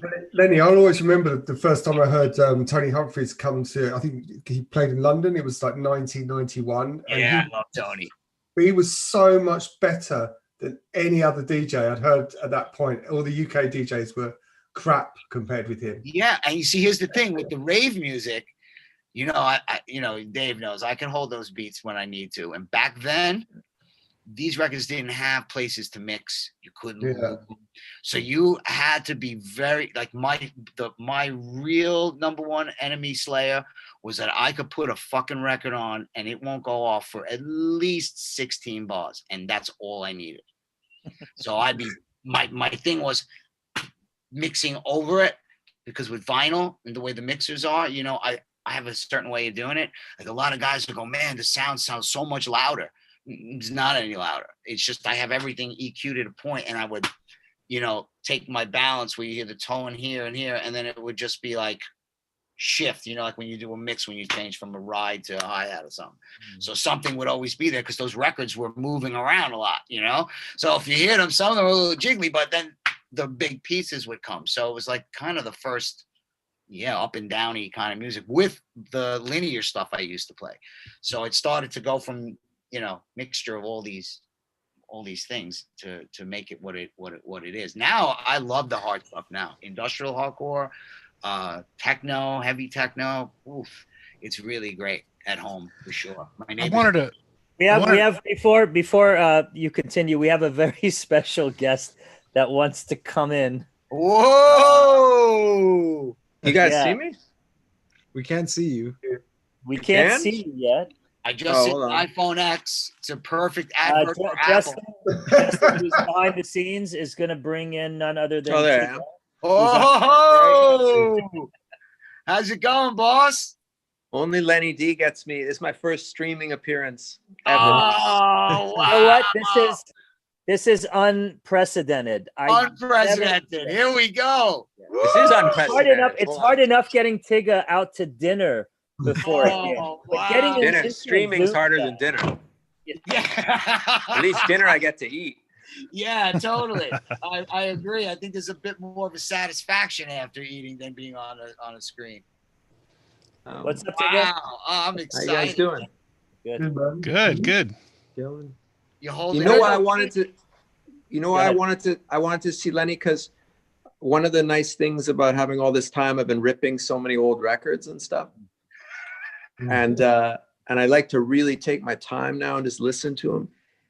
And Lenny has a couple old. There's some old records that are so good. Where is he? Why can't I see him? Oh, there he is. So listen, do you remember this record, Microdot? Yes, I do. I know it very well. Because I took a microdot when I did it. Okay, well, there you go. I remember those pesky microdots. That's a story. Didn't see them. Such a good record. That record's so good. And I don't know, I'm like listening to those records like every day now. Man, we made that in Renat's house from RNS. Oh yeah. He had an old house on this little peninsula, and he put the studio up there, and it was pretty much empty except for a couple of beds. So he's like, go to the RNS studios and, you know, you work on those tracks. So I was with a couple of the guys, Robert Liner. I think, Robert. Oh, yeah. So I was with Robert, and we made a track, one of the tracks, and, you know, we were looking to get a little silly, right? So he goes, look, I'm going to see if we get something, whatever. So I said, great. I don't know what, I'm middle of Ghent, you know, there's not much fucking to do in Ghent, really. So next thing I know, he comes back and he goes, I said, you get some weed or something? He goes, nah, man, I got these microdot things. And I'm like, that's trippy in it. And I said, well, it looks really small. I said, man, we got so fucked up. Check this out. We opened up all the windows in the house because it was, but nobody told us that all the lights were on. Then the whole house was filled with mosquitoes. Right? He was tripping out so much he got on the bike and he got lost. We were fucking making the whole track. Like, man, that track is our trip. And then Renat comes back in and he's like, what the fuck are you doing? I couldn't tell what we were doing, but he definitely knew it wasn't the same as when he left before. Like, we were just like, the track. We were just, man, that was a sick record. It was a serious trip, that record. Totally. The good thing is, really, really tripped out records stand the test of time. Yeah, because when they're really tripped out, they came. It's like a very human thing, Yeah, I noticed like what about just listening to even techno or early hard music. It's the stuff that's pretty linear, that doesn't have the minute, the cliche of the minute, that basically withstands the test of time. Like if there's because it's like like all those it sounds like Mortal Kombat, but back then it was like shocking. Then you find some of those records where it's not like that, and you're like, hey man, that's pretty fucking dope. There's super cheese in it, because back then that's some of the stuff that I was playing as well, like these B-sides that didn't have a lot of stuff sometimes, so I find B2. It's always the B2. Unless it's a techno track that was a defining moment for that particular thing, then it doesn't get old. You know what I mean? But like all the copycat, most of those kind of trickle away, sort of thing. Tigger, when did you see or hear about like what Lenny was doing and Frankie Bones and all these guys? Did you guys play in Montreal? No. So yeah, that was the other thing I wanted to say. So basically, for me, ground zero, like Lenny and there was Bones and Adam and Heather, but also there were guys like Repeat, and they were like, remember him, Pete DeMarco? Totally. Anyway, there was, I guess, Repeat once. So New York wasn't very far from Montreal. So in the early 90s, like when they were doing the Storm raves and I was a kid, that was our Mecca. That was like you drive up, you drive to New York, and that was it. I mean, nobody was going to Berlin, nobody's getting on an airplane, but we would drive up to New York. Yeah. And you go out to the shop on, what was it, Avenue U or something? Yeah. Oh Avenue U. My God. Wow. That was the first of the first. I was like a kid. I was like 17, right? You go out to Avenue U, you're a little bit scared. You're with your friends. You kind of see if someone in the shop will talk to you. You buy a couple of tickets, and next thing you know, but they were the most incredible parties. I mean, those parties were. It was the rawness, the desire to do them, and the fact that it wasn't exactly legal, but it wasn't in fact illegal. I'm gonna smoke, guys. No, they were. They were amazing. I have funny stories. I remember I would always stay. I'd stay till the bitter end. A couple of those parties, and I remember at the end of the party, a couple of times I found myself like in a parking lot, and like with Bones and everybody, and it was this weird. I remember it was like part drug conversation, part talking about cars. It was like this weird mixture of like. Oh yeah, it was so weird back then. And like that's been totally forgotten. It was this weird kind of like, because it was still very New York and very kind of, I don't know, it's kind of Italian. Like it was all these things mixed up. Well, you notice we had the balls to do it. And then, the problem was like, when you were talking about all the snooty, how the techno maybe got like that. The house music was like that right away. Exactly. Like you had one DJ, and disco was like this too. So imagine going to a club and you only hear one guy. If you hear the second guy, you were in the club super early before anybody came. So it came from like, we wanted to play. That was it. Fuck you. You're not going to fucking stop us because that's what you want. Because at that point, Bones already went to the UK. We really wanted to play. So we just said, okay, we're going to do our parties. I'll play with Frankie. We'll get maybe another guy. And we started doing it together. And, then he started throwing those raves where you needed more DJs, and he wanted to bring that experience back. That was the goal. I just didn't want to be part of the party making. Yeah. I was like, it's bad enough I can get arrested for DJing. I don't want to be explaining myself why I threw this party to anybody. You know what I mean? Frankie had the balls like a horse. I was like, I just want to be in the studio and DJ. You know what I mean? So I had some good parties. We did like a lot of parties in Staten Island. It was fucking amazing, man. But we were taking like Chicago records and early techno records and mixing like acapellas of all the records that these idiots would know. And then before you know it, we were just starting to play techno and house music. You know, we kind of had to fit it in. It wasn't like, you know, but when you know, Tigger, when you came up here, we were already fucking doing it by then. That was like, you know, I did. Lenny, Ali. Oh, sorry. I actually did. I booked DJ Repeat in Montreal. First big party here. He was living at his mom's house. I remember we paid him $500.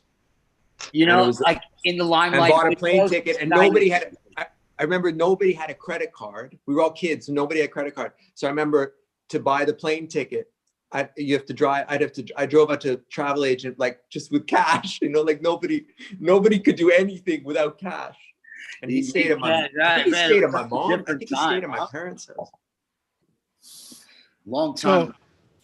So, Lenny, I wanted to ask you. I mean, my introduction into electronic music obviously came much later, in like around '95, and hardcore and gabber was kind of my introduction into electronic music.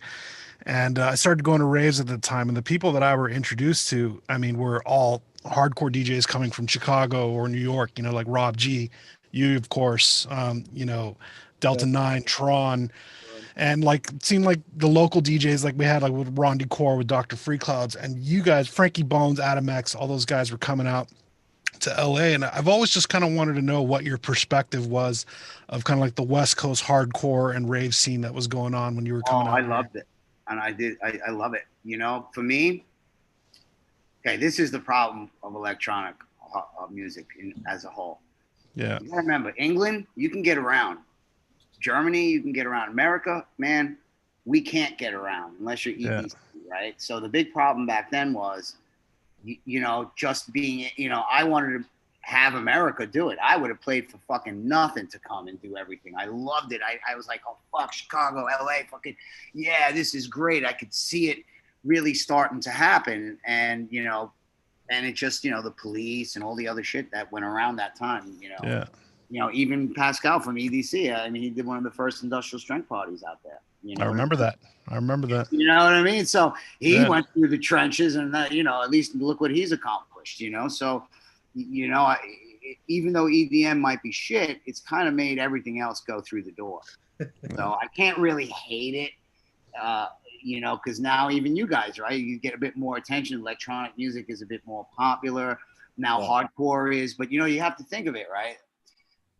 In electronic music, there was house, there was techno, and there was hardcore.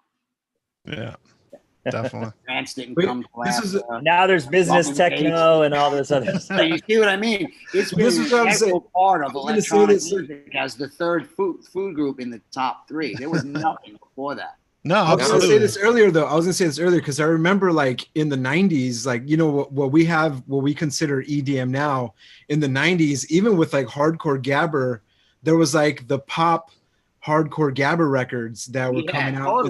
Totally. Absolutely. Like, yeah, it got like that. Millions selling millions, you know what I mean? I mean, so, Charlie by The Prodigy was a massive hit. Oh, like, fuck yeah.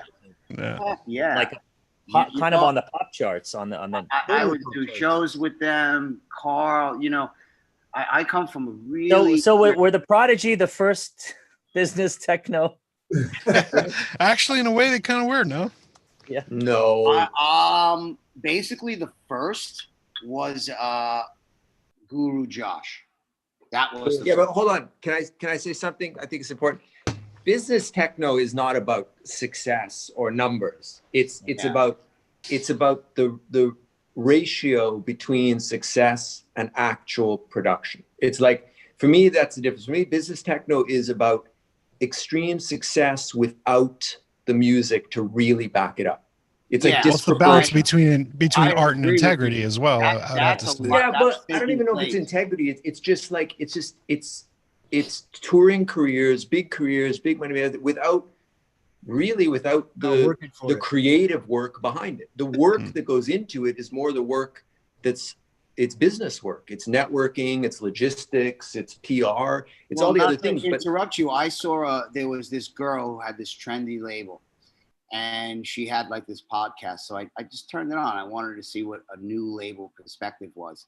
Do you know she spent 90% of that podcast talking about everything except for making the music? I was sitting there. I would have loved to just phone in and go, girl, you are just off base here, because if you're making music for that and not making them, you know what I mean? I don't register that way. That, you know, I might not be the best musician, but I at least give it a go. You know what I mean? You know, so yeah, all these young artists, they spend all the time on Facebook and less creation. If you notice, like every big DJ, there's like only 1 or 2 tracks because they're so busy, you know, having to get through the noise. It's even affected the guys that actually do the music, because you have to. Yeah, or even worse, they're still pumping out loads of tracks, but the tracks are, it's more just about maintaining some kind of constant flow. Yeah. Totally. It's just like, it's basically like, as long as the tracks are perfectly inoffensive, as long as there's nothing that stands out too much and they fill in the slot that is required every month or every 3 months or whatever. I realized early on when doing the sample packs with Loop Masters, and then I started looking at how all the sites were being run, and then basically seeing how the music sites were run, it was the same way. So why I think Industrial Strength got through that loop much better than many of the others was because I actually saw the new model of how things were going. And a lot of labels were holding on to the, old way of doing it, 1 record, So I started like going from 1 record to like 3 records a month, because I realized that every week you're off the front page. So the lack of promotion money I had, I just started going like a machine gun. And then when everybody started catching up to me, I was already up to like 40 digital releases already. You know what I mean? So yeah, it's kind of like, I don't do the promotion, but I just machine gun tracks out. I think it's more underground. I'm sorry, I don't want to conform. I think having a lot of great music or bad music out is really important. I'm back. Woo. I love my speakers, guys. When you hear them, you're gonna want them. Hey, so Lenny, were you ever? I mean, of course, outside the DOA stuff on Industrial Strength, were you really good friends with Nicky Fingers? Yeah, I was pretty sad when all that was happening. I had to make some drastic changes, basically, you know, dealing with some of the stuff, you know, that I had to, because I couldn't get in the family thing. Wasn't, you know, I just had the business stuff left over, and I had to do with his mom and all kinds of stuff like that. So we're still in touch with them. They still get royalties and stuff like that. That's good to I've hear. never had that. To me, that was like, wow, Industrial Strength's a real record label now. You know, you get all those rock bands and you hear all those like inside the studio or whatever fucking shit. And I was like, oh man, wow, this is fucking so crazy.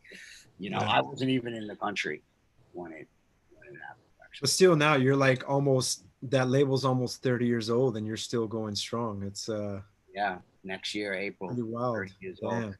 You know, I was talking to the guys from and just, you know, then thinking, you know, wow, I've been running this shit for 30 fucking years. Who the fuck else? That's a long fucking time, you know, and not really like a hardcore label on top of that. Oh, forget about it. You know, that you know, everyone says, oh, it was this, it was that. I said, yeah, maybe, but they're not here. I'm still here, believe it or not. I don't know. It's like, I guess it's a love-hate relationship. I love to do it, but I hate to see what's going on the fucking Facebook. It's like, oh God, I fucking. Do you have any big plans for the 30 years of Industrial Strength? Well, we wanted to make a really monster party, set some stuff up in Europe.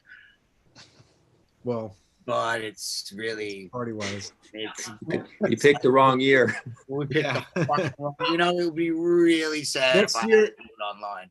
Next year for me is 10 years of Truncate, and I can't do shit. So it's it's like, wow, you know, this fucking virus is really butt fucker, man. Yeah. Oh, shit. So You know, bummed. like this was supposed to be my year to increase all the sample packs. We have a new team now. You know, we did the native instruments. All I'm this sure the sample packs would do well right now because everyone's at home you would think.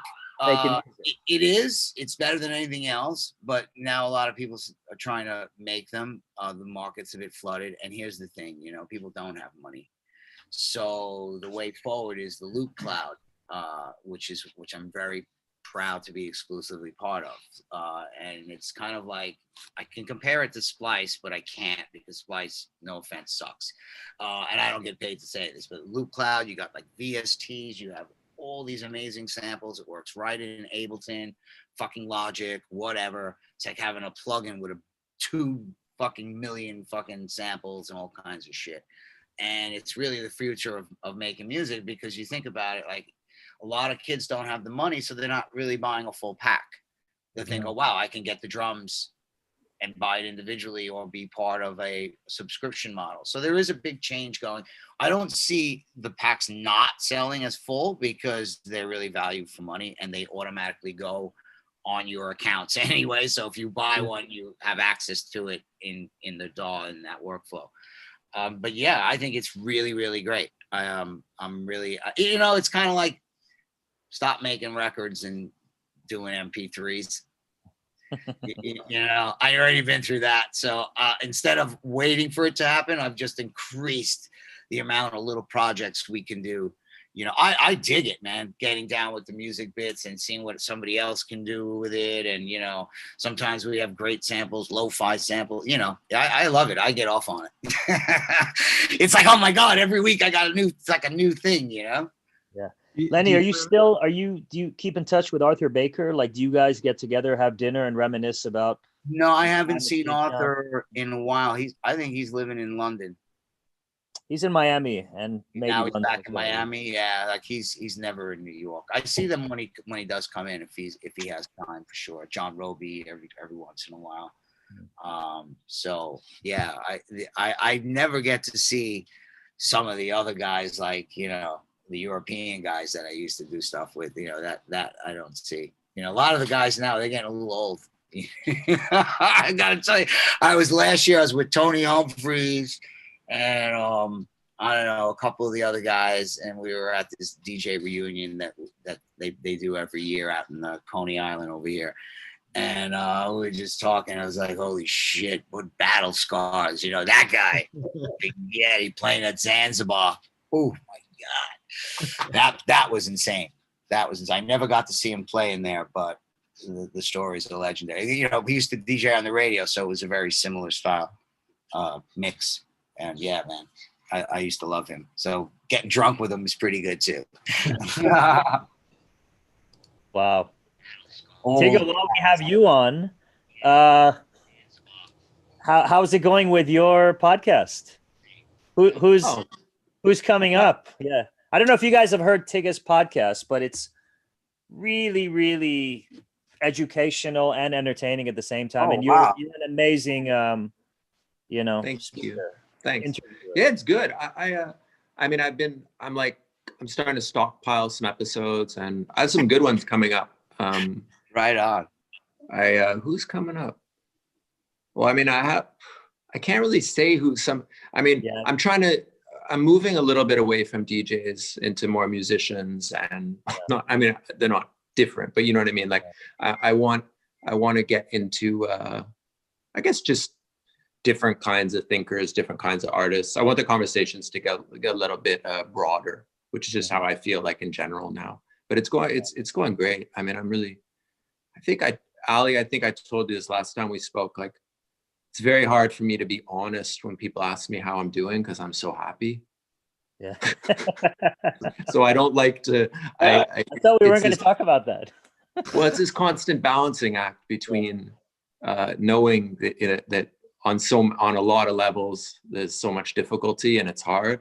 But for me, all the difficulties are somehow illogically outweighed by a sense. I'm just excited because to me all of this is just change. Yeah. Like, I feel like it's going to come to everyone at one point in their life or another. Nobody wanted it to come in the form of a pandemic, you know, but the thing of change being forced upon you is, I think, kind of exciting, you know, because as far as DJs, maybe I don't speak for everyone, but DJing, especially if you're fortunate enough to get to the level all of us are, you know, where you're on this wheel, and it's a really, really, really lucky position, but it's also not particularly good for you in ways of maybe self-motivating. It's a hard habit to break. It's easy money. It's all those things. And so I think, like a lot of people, it's not like you're going to stop on your own, but sometimes stopping to develop those other sides of yourself, to do those other projects is great, you know? So, yeah, I agree with you. I am happy. I mean, I got stuff with my mom, whatever, but in general, I'm in my room. I feel, wow, you know, I don't need to go see people anyway, you know, and I'm working, I'm trying new music, I'm working hard. And energetic, you know, like really smart. energetic. Yeah, like just not, you know, you like, just think of what it is when you're up all night or you're on planes all the time. I feel like I'm 18 again. Like, I'm all like I'm actually quite annoying to hang out with right now. And so nobody in my house ever signed up to have me around this much. I can relate to that. I know what that's feeling like right now. Jules must love have you looked at?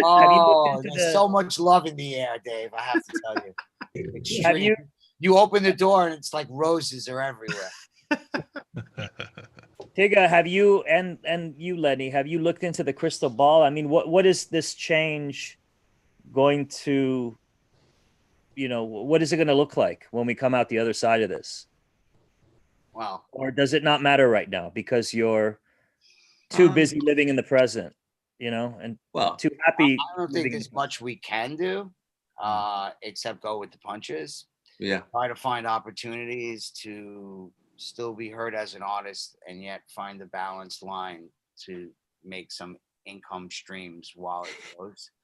Yeah, like, do you guys feel like we need to do something now to affect the change that we want to see? Like, we obviously, Tigga, it seems like you don't want to return to that hamster in the wheel scenario. Well, I think, look, now with the way people can interact, the way you can get food, the way you can have parties in different places, you know, maybe a lot of the social interaction person to person is going to be affected by this.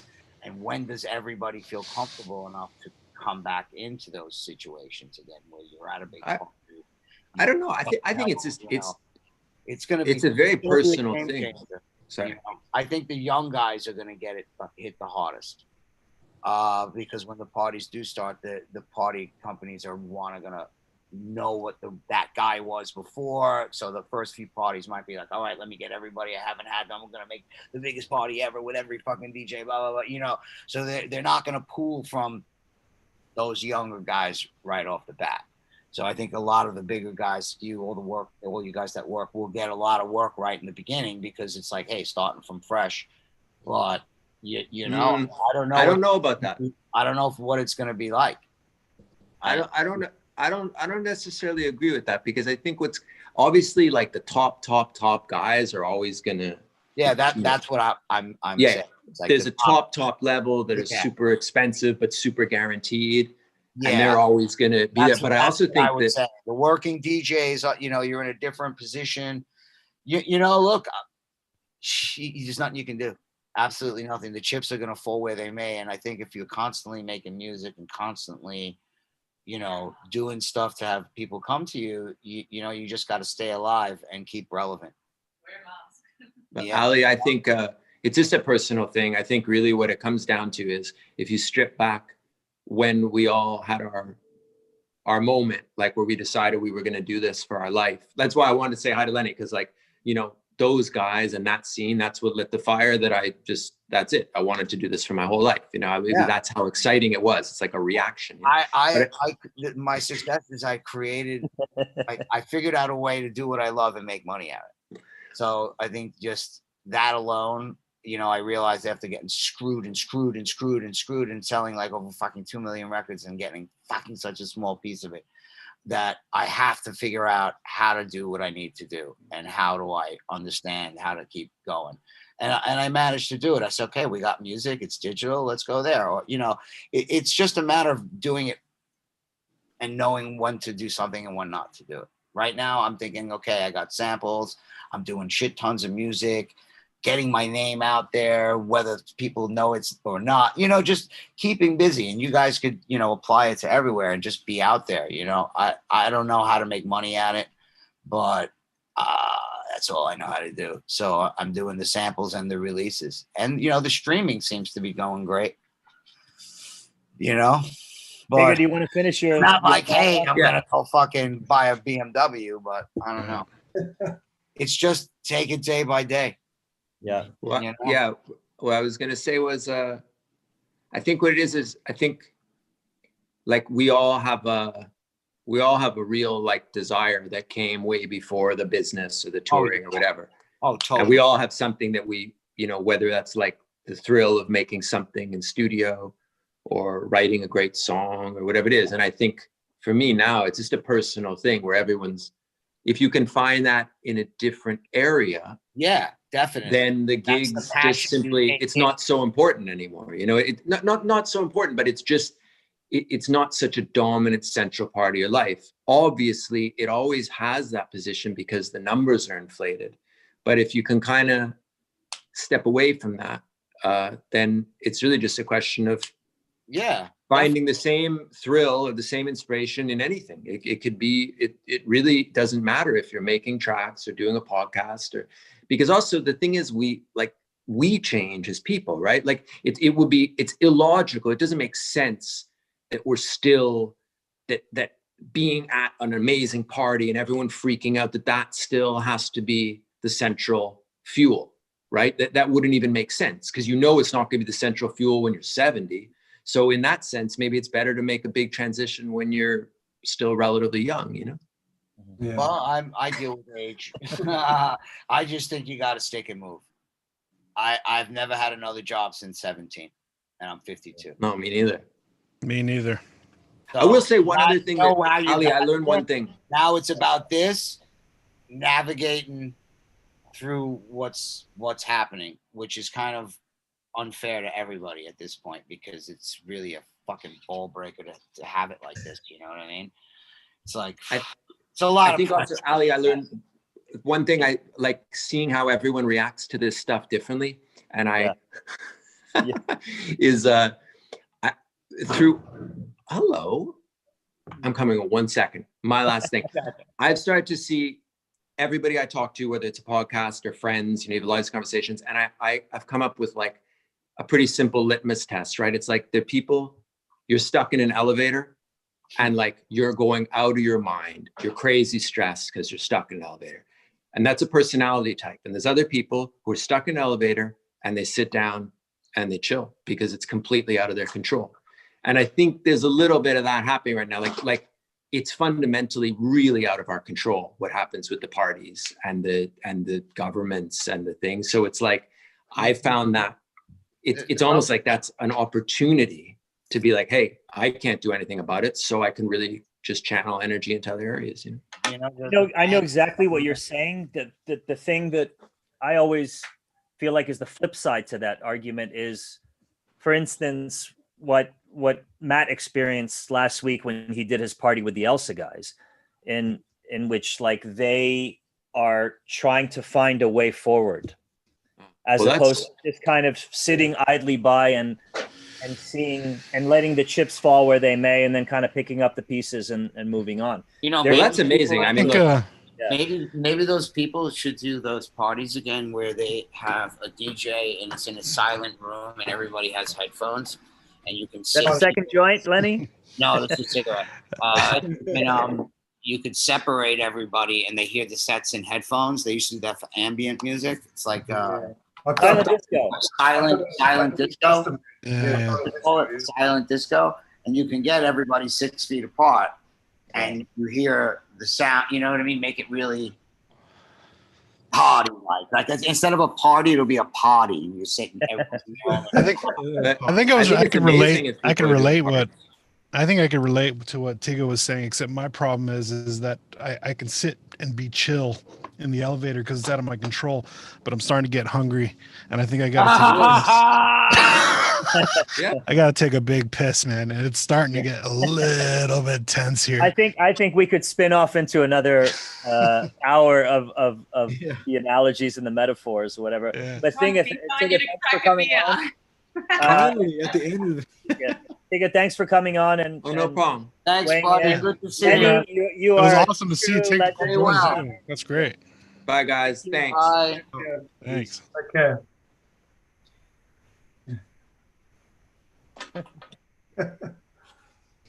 Wow, that was a surprise. Did Ali log off too? So Well, I guess we should wrap it up anyways. We're already 2 hours in, so Yeah. And who's next week? Who's the guest? Do we have a guest? I don't know if we are even. I haven't checked. DJ Ghost.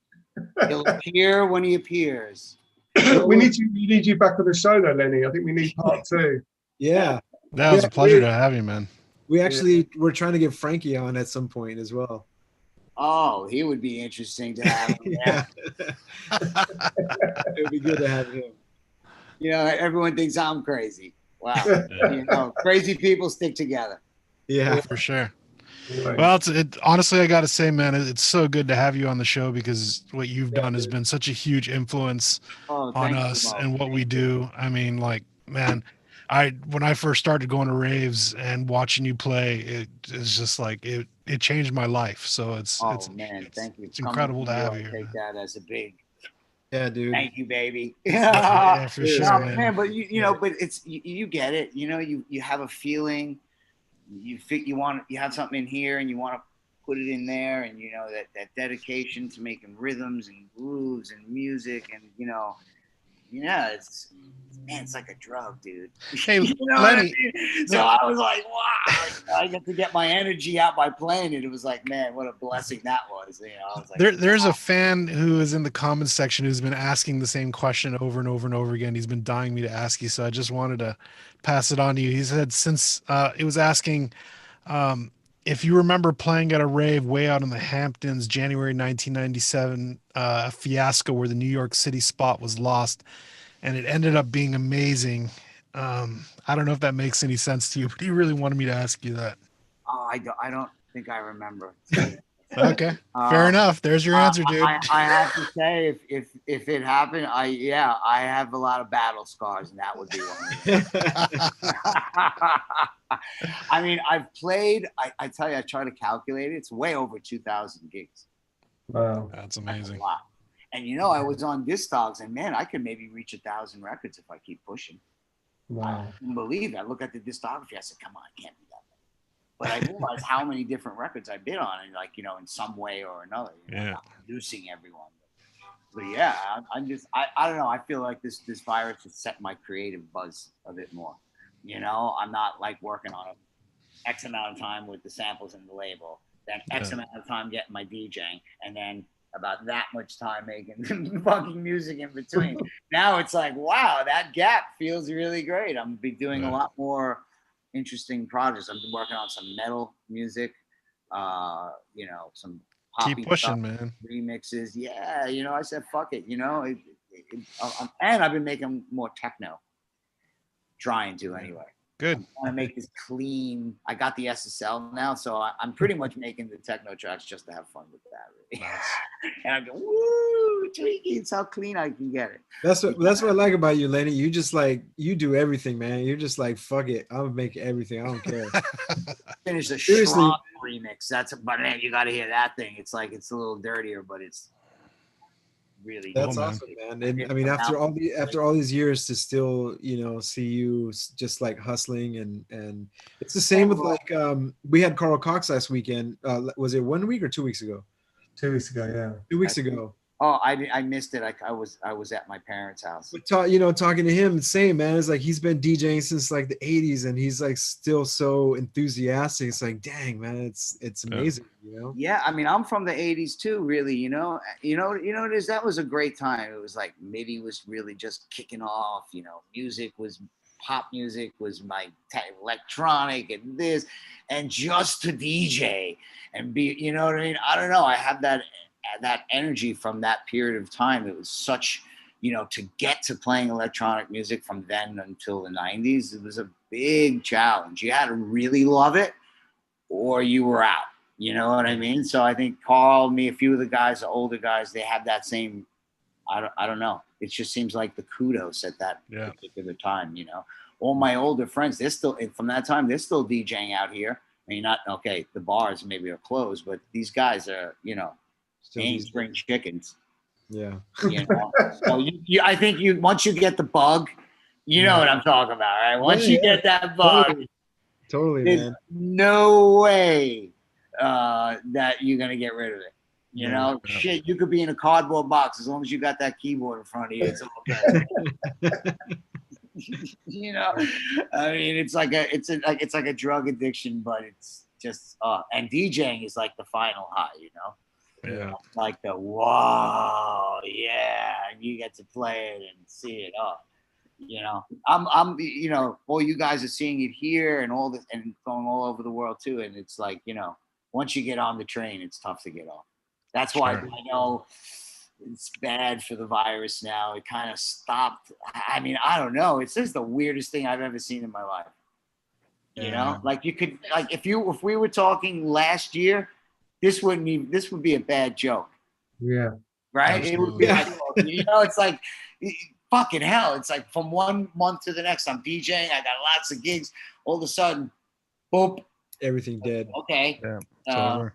You know, but hey, look, as long as you're having fun at home, because I think, you know, at this time, I'm big fucking PlayStation and all the fucking, your electric bill's up because the studio's on way more than it used to be. You know, like you don't get your 3 or 4 days away from it. You know what I mean? Oh, electric bill just went up a little bit. There was times where I would get my electric bill and it'd be negative because I was gone so long. Yeah. Oh, totally. Now I got that analog gear. I only turn it on when I want to use it. Yeah. It's like, oh my God, I can just see it go cha-ching, cha-ching, cha-ching. All right, man. Well, I guess we should wrap it up. Yeah, guys. Well, it was amazing. Thanks for coming on, man. Yeah, thank you so much, dude. For real. Awesome. Let's stay in touch and get busy. All right, man. All right, guys. Take care, everybody. Thank you all.